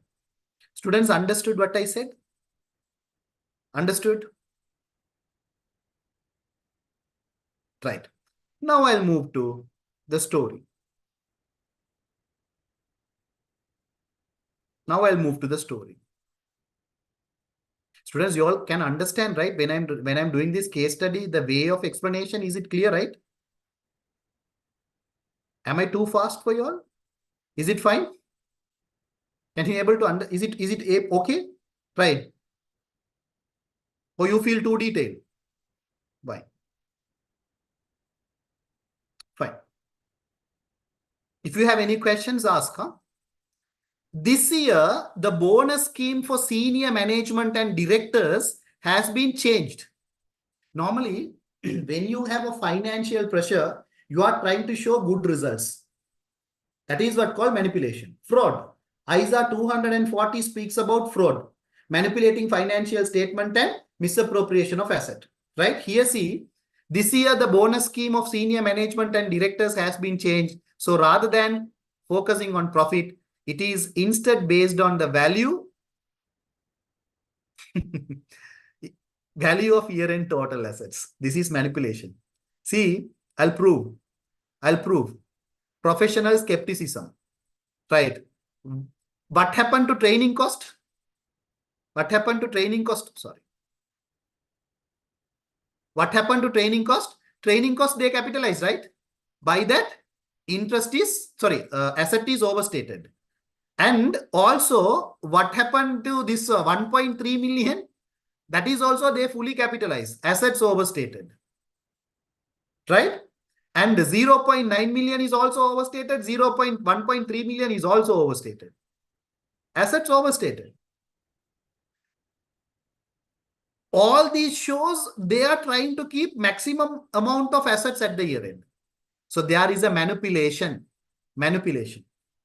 Right. It's a control environment is weak. So senior management control environment is weak. It is beyond auditor's control. They are trying to change the system to maximize their own interest. It's a control risk. Risk of material misstatement is what? Manipulation here. Risk of material misstatement is what? No, it's not a detection risk. Who changed the system? Auditor or management? Who changed the system? Auditor or management? Who changed the system? Auditor or management? Then how auditor can take the responsibility? Beyond auditor's control, auditor can't do this. Auditor can't take the responsibility. This is a risk of material misstatement. It's a control failure. Control environment is weak. That's why they are trying to do fraud. I'll prove you. I'll prove you. Who asked that question? Good, you should ask questions. Then you will learn more. Sir, can't we say detection risk? Abdullah, I'll tell you. I'll prove why you can't take it detection risk. 1 minute. Since you ask, ISA 240, fraud. The standard said primary responsibility goes to whom? Primary responsibility goes to whom? Management. It goes to management. And the standard ISA 240 said management is responsible for the development of internal control and the culture. How management achieve their responsibility? Through culture. The culture says fraud is wrong. And through controls. Through controls. This is the two mechanism management meet their responsibility. When culture is not supportive, when control is not effective, you can do fraud. Manipulation is a fraud that management is trying to do manipulation. Management is trying to do fraud because the culture is not strong, because the controls are not strong. Both comes under management responsibility. It is a risk of material misstatement due to poor control. That's why I'm telling it is control risk. Now understood? Now understood? Abdullah, clear? Fine. So it's a control risk. It's a commonly tested one. This manipulation is commonly tested one. So what you should do is here, there is a chance of financial statements are misstated, especially judgmental areas. Manipulation, management is doing manipulation with judgmental areas. So the safeguard or else procedure, always keep this in your mind. Apply professional skepticism and professional judgment, and also perform detailed audit procedures. Clear? Right. Now I'll move to next point. In previous years, allowance for receivables made up specific balances. In previous years, an allowance for receivable made up specific balances, which equal almost 1% of trade receivable was maintained. Allowance for receivable, what is the standard, students? Allowance for receivable, what is the standard? Allowance for receivable, what is the standard? Lama, allowance for receivable is IAS 37 provision. Present obligation arise from past event. Future economic benefit outflow is probable. Cost is measurable. If these conditions are satisfied, you should make a provision. What is the double entry for provision? Expense account debit, provision account credit. Provision account can be current liability or non-current liability. For allowance for receivable, what is the double entry? Doubtful. What is the double entry? Allowance for receivable, what is the double entry? Doubtful debt. What is the double entry, Raman? Doubtful debt is debit. Allowance for receivable account is credit. So provision credit, expense debit. So it's a provision. So allowance for receivable, provision is made. Just forget about allowance now. Just take it as a provision. The provision amount is 1% of trade receivable. Total trade receivable, 1% is taken as a provision. However, the finance director feels this is excessive. How finance director feels it is excessive? He should radically prove. He should prove it is excessive. How to prove it is excessive? They should make effective mechanism to collect money from the customers. One way is increasing discounts. Two is their policy is changed and they are making more cash sales. Three is they are highly differentiating their product. There is no more substitutes for their product. So there's a huge demand for their product. They're completely moving from credit to cash. In those situations, you can argue, no, it is excessive. We are reducing the provision. Other than that, simply you can't say, comparing with last year, I feel provision is more. So we're going to reduce the provision. You can't tell like that. You should prove. You should prove. Here, finance director, that is correct. 1% is correct. But see, in previous years, you can't take it IAS 8 point reason. Previous years also audited. No? If 1% is wrong, previous years it should be detected. This year, if they are deciding 1%, then your point is correct, IAS 8 estimate. But the previous years it is audited and 1% is agreed, which means they verified. Abdullah understood what I said. So if they are telling current year 1% means your point is correct, you can take IAS 1 account, changes in accounting policies and estimate. It is not a change. It is not a change, right? So therefore you can't take it, right? And here they are telling like you can mix it if they're saying 1% to 0.5%. Right. If it is 1% to 0.5%, it is not change. It is removal of what? Allowance. 1% to completely he is removing, right? See here, 1% of trade receivable was maintained. However, finance director feel it is excessive and unnecessary, therefore not included. That's why I'm telling you can't take it. You like your marks will reduce if you mix together. I'll tell you two things. One is it's 1% to 0.5%, you can take it. Instead of previous year, if they said the current year, you can take it. Other than if this point, if you take it, your understanding of the standard is less. You got my point, Abdullah? Is it clear what I said? Definitely, if you mix that, that is not an appropriate combination.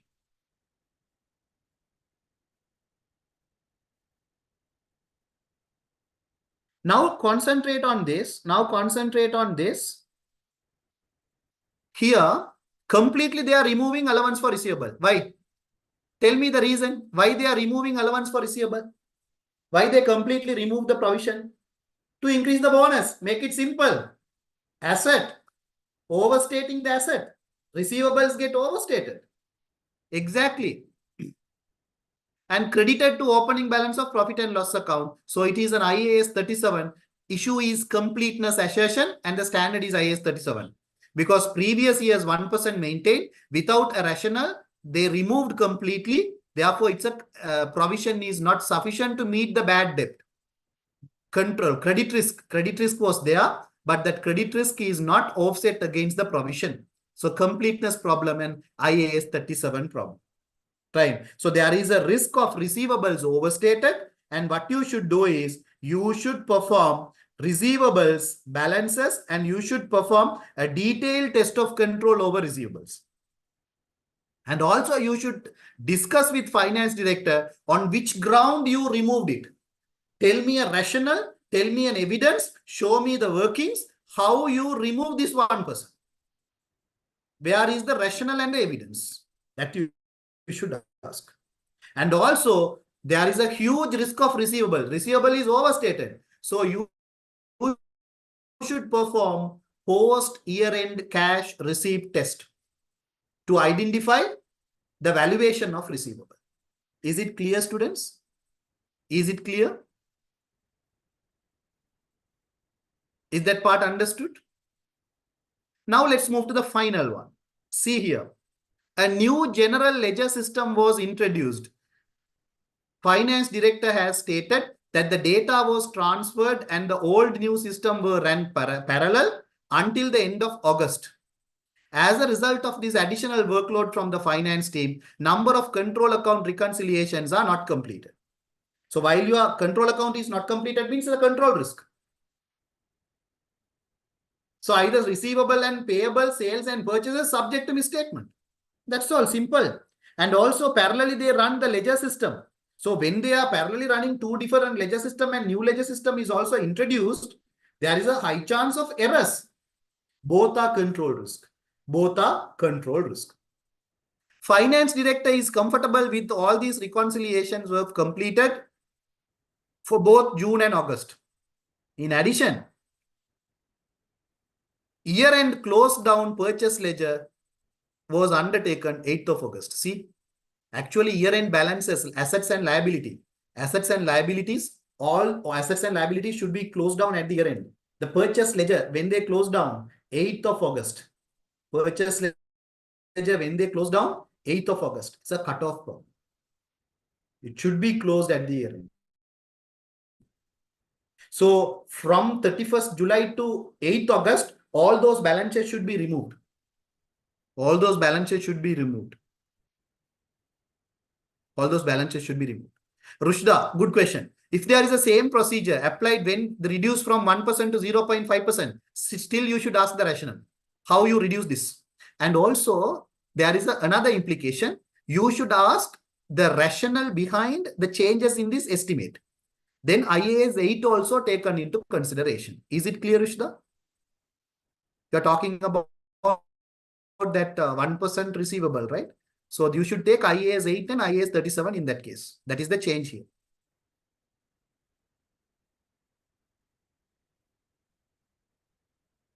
The allowance from 1% to 0.5% reduce means you should take both.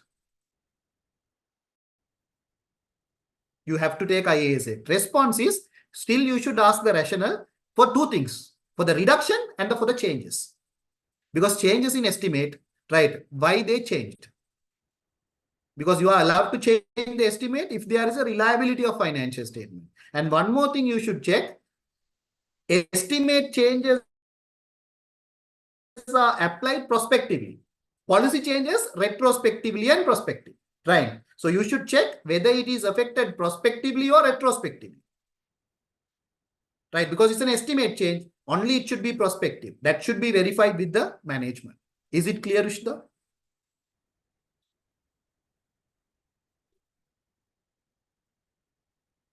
Is it clear? Students, when you are sending text, please send it to everyone, no? Right? Fine. So that's all with this. I gave the answer. Now tell me, how many detection risk given in this case study? In this case study, how many detection risk is given? Students, how many detection risk is given in this case study? 0. Majority is inherent risk, either assertion or either standard and control risk. Now you all understood. Question type 1 understood.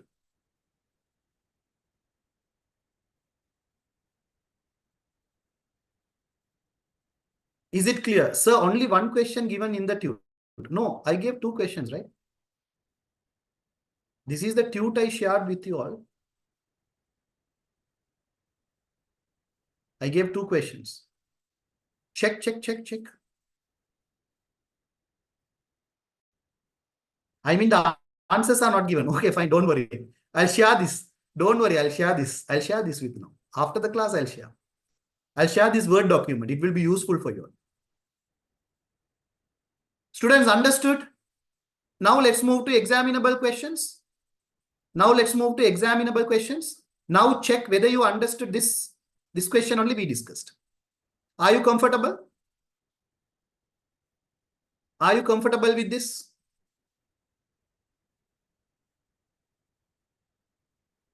What we discussed, understood? What we discussed, understood? Please practice as much as you can. Please practice as much as you can. It is very important. It is very, very, very important. Right. Now time is 8:40. 8:40, right, in Sri Lanka?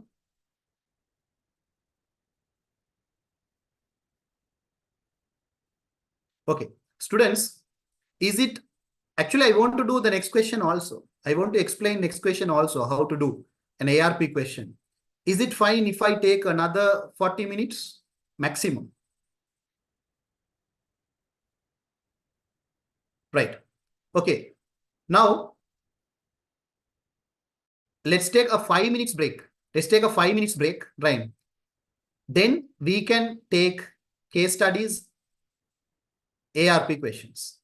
Let's take case study ARP questions, right? So So time is 8:30. Let's take 5 minutes. 8:45. 8:45, I'll start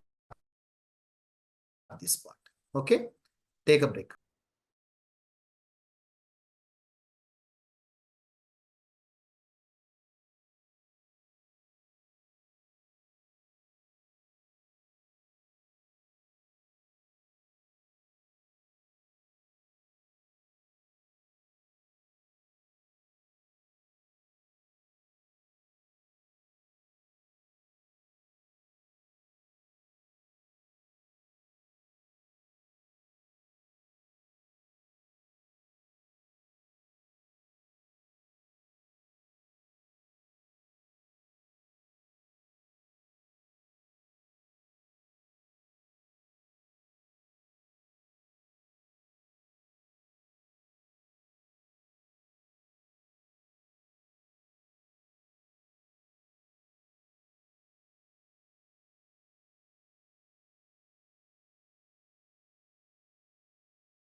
Okay, let's start. Let's start the session. See here, this type of question, I can say ARP questions, right? So when you do ARP, keep certain things in your mind. Okay, so 1 minute. I'll give you some guidelines to you all. Follow those guidelines, then easily you can score marks. Don't think that type 1 question is easy, type 2 is difficult. No. Type 1 question, quickly you can do if you know the standard, if you know the problem. Type 2, it will take time, but the cases are very simple cases, not a complicated one, right? So how to approach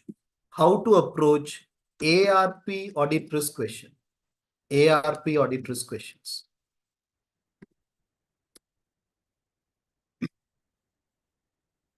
How to approach ARP audit risk questions.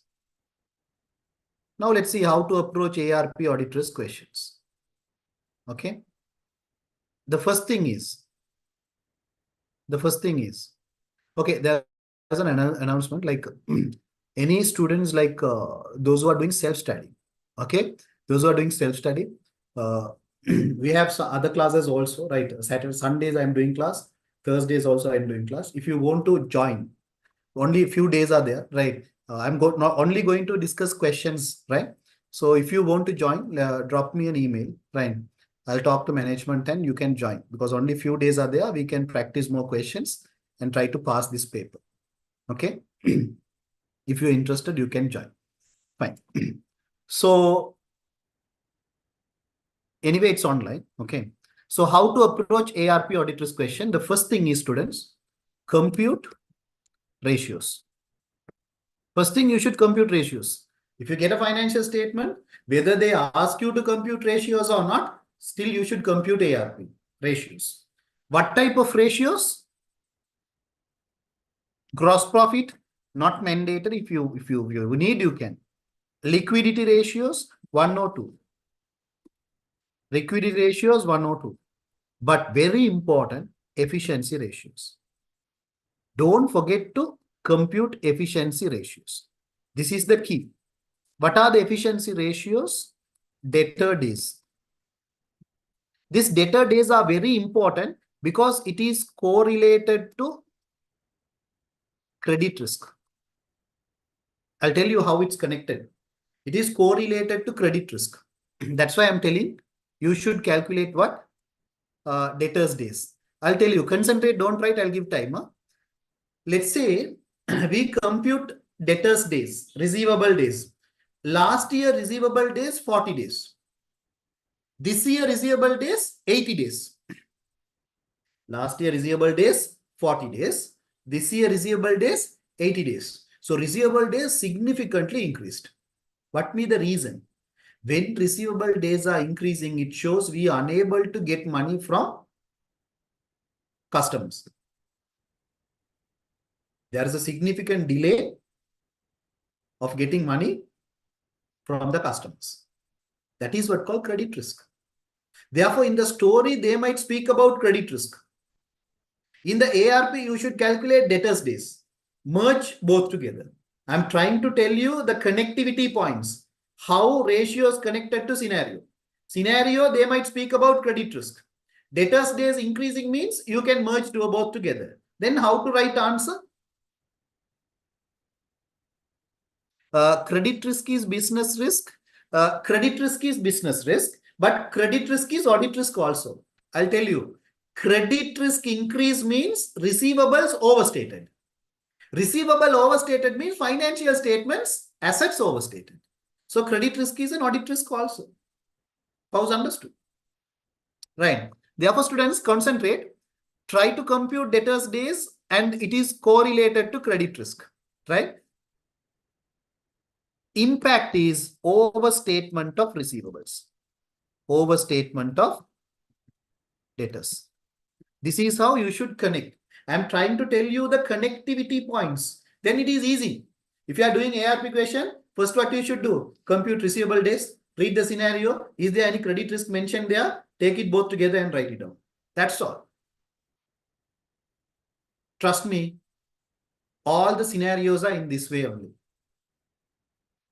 The second thing is inventory days. You should calculate what? Inventory days. See, inventory days increasing. Last year, inventory days 30 days. This year, inventory days 100 days. What it mean? Last year, inventory include three things: raw material, work in progress, finished good. So the finished good is converted into sales within 30 days last year. Finished good is converted into sales within 30 days last year. This year, finished good is converted into sales in 100 days. So there is a slow moving inventory. When your finished good is slowly moved, slow moving inventory, obviously inventory days are increasing. So when inventory days are increasing, what it means? Slow moving inventory. Slow moving inventory. Slow moving inventory. Slow moving inventory means there is a risk of NRV issue. There is a risk of NRV issue. There is a risk of NRV issue. Don't take work in progress. Huh? Don't take work in progress. I'll tell you, if they said work in progress is significant, take it as a work in progress problem. Don't connect work in progress with inventory days, because inventory days means how long it will take to convert inventory into sales. Technically, what they are telling is how long it will take to convert finished goods into sales. You got my point, Abdul? So when we are relating inventory days, try to relate to what? NRV issue. Because cost of inventory, cost of finished good, net realizable value of finished good may be lesser than cost. That's why you are unable to sell it. That's why it is slow moving. You got my point? I'll tell you like this. Make it very simple. Kaplan study text. That I'll tell you. That I'll tell you. Fine. I'll tell you. I'll tell you. Don't worry. I'll tell you. We'll finish this and I'll tell you that point. Huh? Right. Let's say Kaplan study text. The Kaplan study text we priced at 10,000 rupees. Assume like that. Now, you guys are not buying at 10,000 rupees because there is less demand. All of the students, they have soft copy. So they are not purchasing. Demand is reducing. Inventory is not moving. Finished good is not moving. Still it's in the inventory. So there's a huge stock of study text. What will happen? Can I able to sell at cost even? So let's say the cost is 5,000 rupees. We are selling at 10,000 rupees. The cost is 5,000. Still we are unable to sell at cost. Then what company might do sometime? They might sell at 3,000 rupees. Net realizable value is less than cost. Slow moving inventory. NRV issue. Logically, you have to connect. Is this example understood? Inventory days, I can make it very specific. Debtor days increased. Inventory days increased. Then this is the connectivity implication. Students understood? Is this connectivity understood? I am trying to give you solid connections that would be tested in the exam. Right? Next thing. Payable days. Payable days increased. Plus GP negative. Plus liquidity issue. All these together you can take as going concern issue. IAS 1. You can take it as going concern issue IAS 1. You got my point, students? Make it very simple when you are doing ARP question. First calculate debtors days. Check whether it is increasing or decreasing. Read the scenario. If they mention anything about credit risk, merge both together and write it down. Inventory days calculate. See whether it is increasing or decreasing. If it is increasing, see whether there is any NRV issue. Merge both together and write it down. Payable days, all other ratios, see plus or minus, positive or negative. If it is negative, take it as a going concern problem. This is what you should do. Understood? Understood? Students understood? First copy this, then I'll come to who asked Abdullah. Okay. So Abdullah's doubt, work in progress. Okay. I'll come to that point after that. First copy this, very important.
Right, I hope you all copied. Now, since Abdullah asked about work in progress, right? I'll explain a bit about work in progress in the inventory. Then we'll go move to the question, right? Right. Now concentrate. I take only work in progress.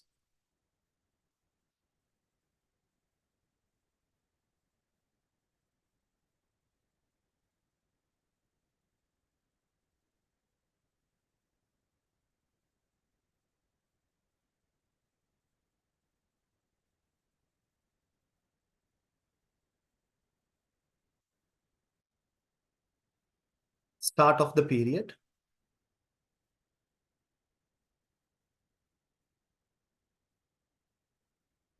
December 23.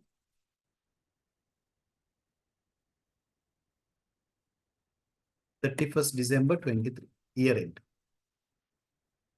So this is our year end.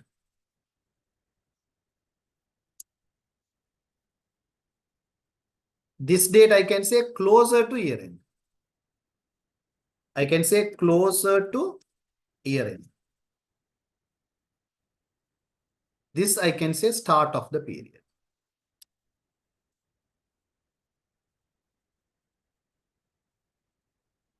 Right, students, now concentrate. Year end, inventory is an asset, current asset. Year end inventory is a current asset. If I take this year end inventory, it's a current asset, and that include three components. One is raw material, two is work in progress, three is finished goods. These are the three components of inventory. These are the three components of inventory. Inventory is a highly pervasive item, because if something happened to inventory, cost of sales get affected. Current assets get affected. Profit gets affected. Right. Therefore, it can able to spread it throughout the financial statement. Right. So that's why we apply so many controls over inventory. Just in time 2-bin system, ABC system, and EBQ, economic batch quantity, economic order quantity, right? Pre-order level, maximum level, minimum level, buffer stock. There are a lot of things we incorporated to inventory to protect the inventory. Okay. And also IAS 2 standard. IAS 2 standard require to perform inventory count at year end. You should perform inventory count, annual inventory count you should perform. That's why even if you maintain perpetual inventory count, perpetual inventory system, which means every receipt and every issues are updated under stores ledger, you might study FIFO method, LIFO method, and ABCO method. Under ABCO method, periodic ABCO method, and continuous weighted average methods. So even you maintain perpetual inventory, it's mandatory to perform year-end inventory count. Why? Because such risky area is inventory. Now, concentrate. If I take raw material, in terms of valuation, it is easy. Either liters or kilograms, you can measure. In terms of finished good, it is easy to value. Units or whatever. Work in progress, in between, incomplete. Work in progress is incomplete. In your F2 management accounting, you might study process account. Incomplete items, work in progress, opening work in progress, closing work in progress. Risk is very high. So when there is an opening work in progress, for the costing purpose, what we did, we calculate EU, equivalent unit. That is notional unit, not actual unit. Why we calculate equivalent unit? Because otherwise you can't calculate cost per unit. Therefore, we deal with some imaginary values. Equivalent unit is not actual unit. Because that work in progress is complicated. Work in progress is, in terms of valuation, it is not easy to value. When we are talking about audit risk, estimated and subjective areas, we try to reduce as much as possible. So, to reduce the risk, what management will do is, closer to year end, they stop new production. They stop what? New production. This is, we can say, cease production. So by 25th, they cease production. Cease production means at this date onwards, raw material will not be converted into work in progress. But work in progress will converted into finished good. So no raw materials are transferred as work in progress. Whatever the things available here as work in progress will convert it to finished good. By that, you can reduce the dependency of work in progress. So if you take final inventory value, raw material takes significant value, finished good takes significant value, work in progress become insignificant. By that, the risk is low. This is what normally organizations will do. Suppose in your case study, if they said continuous production, this term is used by some case studies. If there is a continuous production, there is a risk work in progress becomes significant. Why? Continuously raw material is transferred to work in progress transferred to finished good. That circle is continuously happening. There is no, we are not ceasing production. So continuous production will create. When this word was there, continuous production was there, then what is the audit risk? Work in progress become significant. Work in progress become significant. If work in progress becomes significant means there is an issue we call assertion, valuation assertion. How to value that work in progress? By that, your inventory may be overstated or understated. This is the audit risk. So when they use the word continuous production, work in progress becomes significant. By that, your inventory value may be what? Overstated or understated. It's a valuation problem. It's a valuation problem. Students understood what I said? Is it clear? Understood what I said? But I said understood. Now, how to reduce this risk? How to reduce this risk? Valuation assertion is there, right? The assertion is valuation assertion. Problem is valuation. So what you should do is, you can hire expert here. Expert. ISA 6. Expert is ISA 620, I think. Yes, ISA 620. Get the expert. So expert service should be taken. And also, you should, one is expert. And also you should discuss with management the policies or procedures used by management. Policies or procedures used by management to value work in progress. How management valuing work in progress? Example, in your process account, how to value work in progress? We calculate equivalent unit. FIFO method and ABCO method. Two methods we use for closing work in progress. Opening work in progress, weighted average method. By that, we are calculating the value of work in progress. That method should be discussed with management. Right? Audit or management expert. It depends. If audit management expert is a competent person, an independent person, simply we can rely. If he is not competent or independent problem, auditor can hire auditor's expert. Is it clear? So it is depends, but we need to rely on the experts. Or else we should identify the policies used by management to get the valuation of work in progress. Right? Normally, FIFO method is used, or ABCO method is used, or stage of completion method is used that you might studied in your PM or MA papers. Right? Is it clear, students? Now Abdullah understood what I said? Is your problem solved?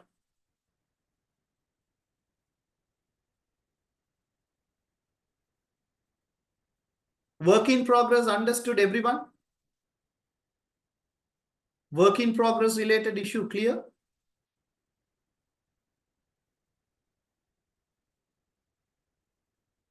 Right. Now, if you want, just take a screenshot, right? If you understood this, all case studies related work in progress you can do. Last 10-year past papers, they only ask this only. They will use the word called continuous production, or else they will say significant work in progress at the end. These are the two terms they used in the case study. If you familiarize with these two terms, the same thing that you should write. Okay, fine. Now let's move to the question. You are the audit senior of Rhino and Company, and you are planning the audit of Kangaroo Construction. Kangaroo specializes in building houses and provide 5-year building warranty to its customer.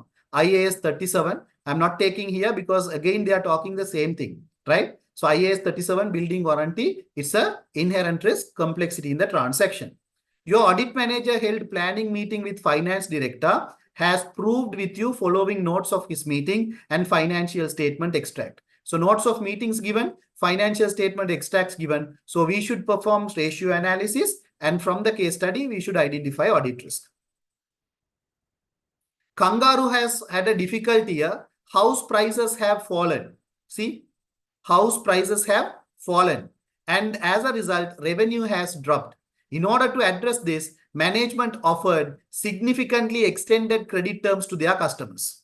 So one problem they are talking about, NRV issue. Because selling price, house, construction company, house is inventory. For a construction company, house is inventory. Right? So it's an NRV issue. Don't think houses are fixed asset. Here houses are what? Inventory. Inventory prices, selling price is reducing. Net realizable value may be reduced. Here IAS 2 problem is discussed. And also credit risk is discussed. Right? So just when we are reading this, ourselves just mark it down. Here it's an NRV issue. Here it's a credit risk.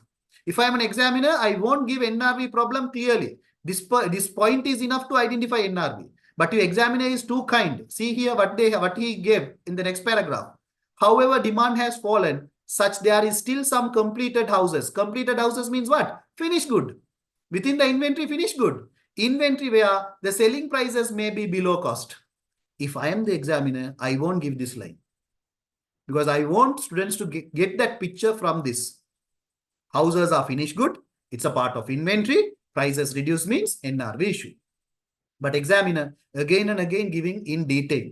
That's why I told when you get this type of case study, problems are given very clearly. Very easy. So first problem is what? IAS 37 provision. Second problem is what? IAS 2 inventory NRV issue. Third problem is what? Credit risk.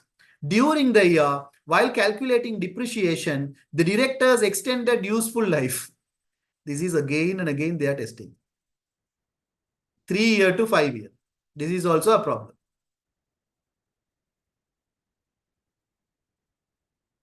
Directors extended useful life plant and machinery 3-year to 5-year. This is two standards merged here. One is IAS 8, changes in accounting policies and estimate, and also IAS 16, property, plant and equipment.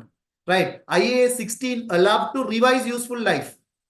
I'll tell you, standard IAS 16 said Asset should be recognized initially at cost, subsequently cost or revaluation model. Suppose if you are using revaluation model, every year you should perform annual impairment review. And also you need to revise useful life and depreciation method every year and ensure consistency.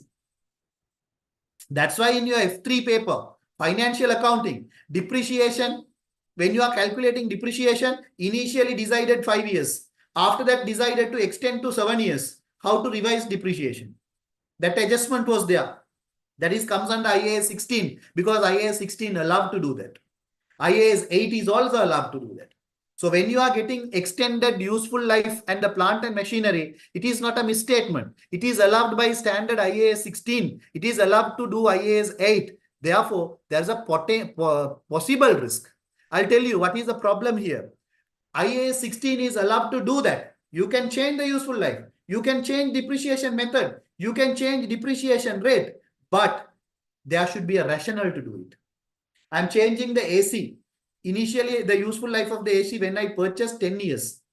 After 5 years, I revised the useful life from 10 years to 15 years. Now auditor coming and asking why you revised. I can't say, I feel I can use another 5 years. That answer is wrong. It is manipulation. I change outdoor unit. I changed outdoor unit. I changed compression. That's why I can able to extend my useful life for another 5 years. See the evidence. See the bill for the changes of outdoor unit. See the bill to change the compression. So by that, I can able to use for another 5 years. So I revise from 10 years to 15 years. Rational answer, rational reason, acceptable reason, useful life is allowed. No problem at all. If auditor coming and I'm telling, no, I feel it is, I can use another 5 years. Where is the evidence? Evidence by oral confirmation, take it. Then it is manipulation. That's the possible risk here. So there is a risk whether actually with the rational reason they extended the useful life or to maximize the profit, they extended the useful life. That we should check with the management. That is the risk. If they want to maximize the profit, for that if they extend, because if you extend the useful life, depreciation will reduce. If depreciation will reduce means your profitability get increased. To increase the profit, if you extend the useful life, that is manipulation. That you can't do. That you can't do. So that is another problem. Students understood what I explained? Is it clear?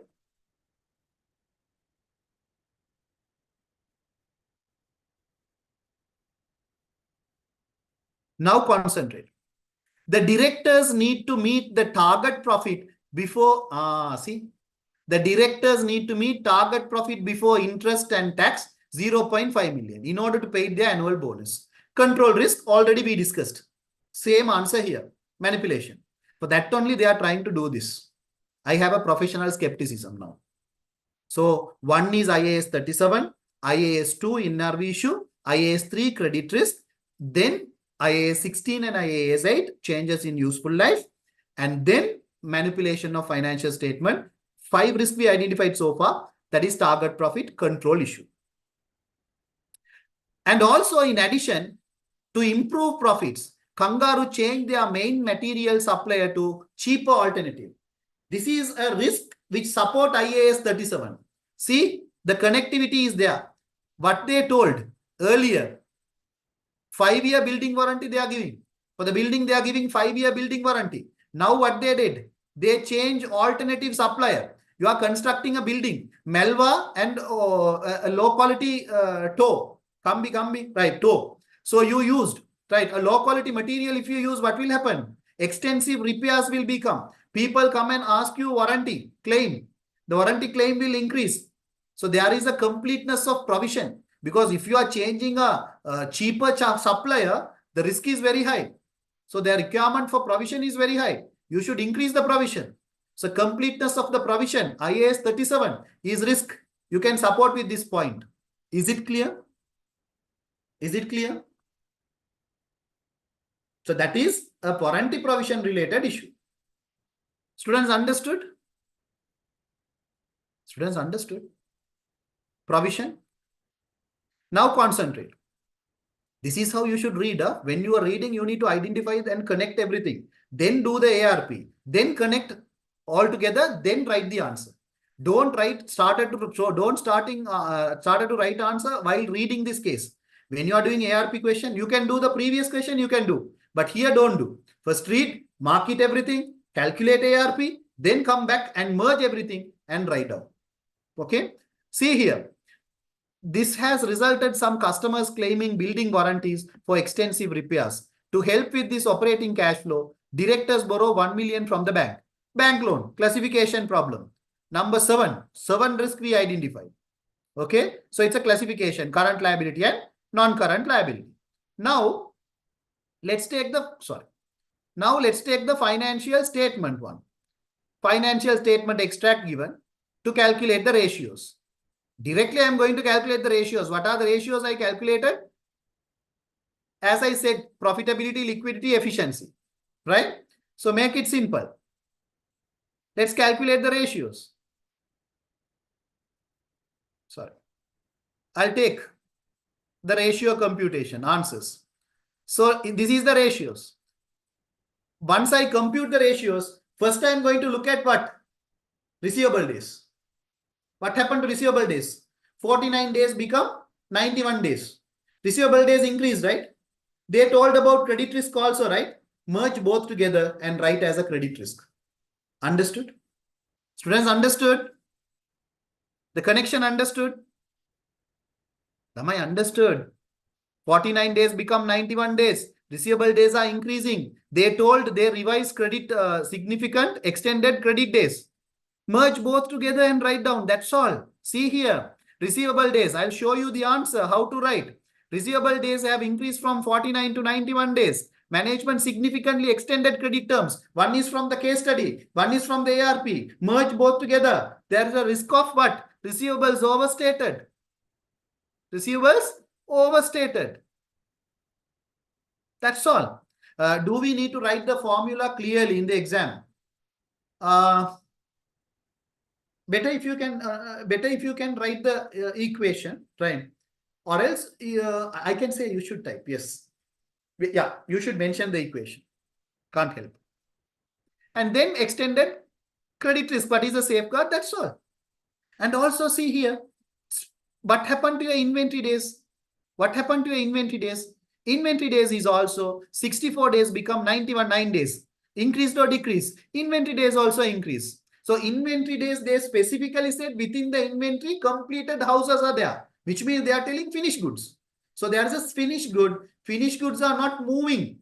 Finished goods are not converting into sales. From 64 days to now it is almost 99 days. So significant increase in the inventory days, NRV issue. NRV issue. That's how you should merge. Trust my words. If you understood these things, if you get a ARP question, it's very easy to do. Comparing with previous question, are you comfortable with this question or not? Comparing with the previous question, how you feel the case? Case is very simple, right?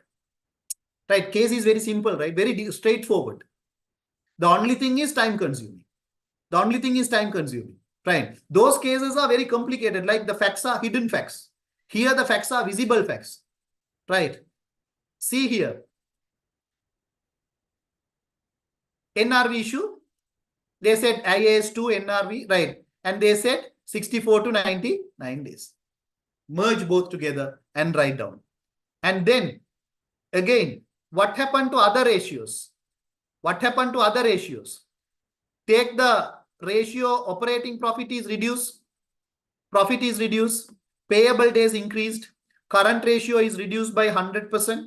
And also here, quick ratio also almost reduced. All these plus they are difficult here, unable to sell the house, right? The cheaper alternatives, they are moving, suppliers are changing, all are going concern indicators. So take all other ratios, and write down it as a going concern part. Take it as going concern. These are the 3 things you can take it from the ARP. These are the 3 things you can take it from the ARP. Rest, take it from the scenario and write it down. Take it from the scenario and write it down. Now you all understood how to approach this. Now you all understood how to approach this. Students,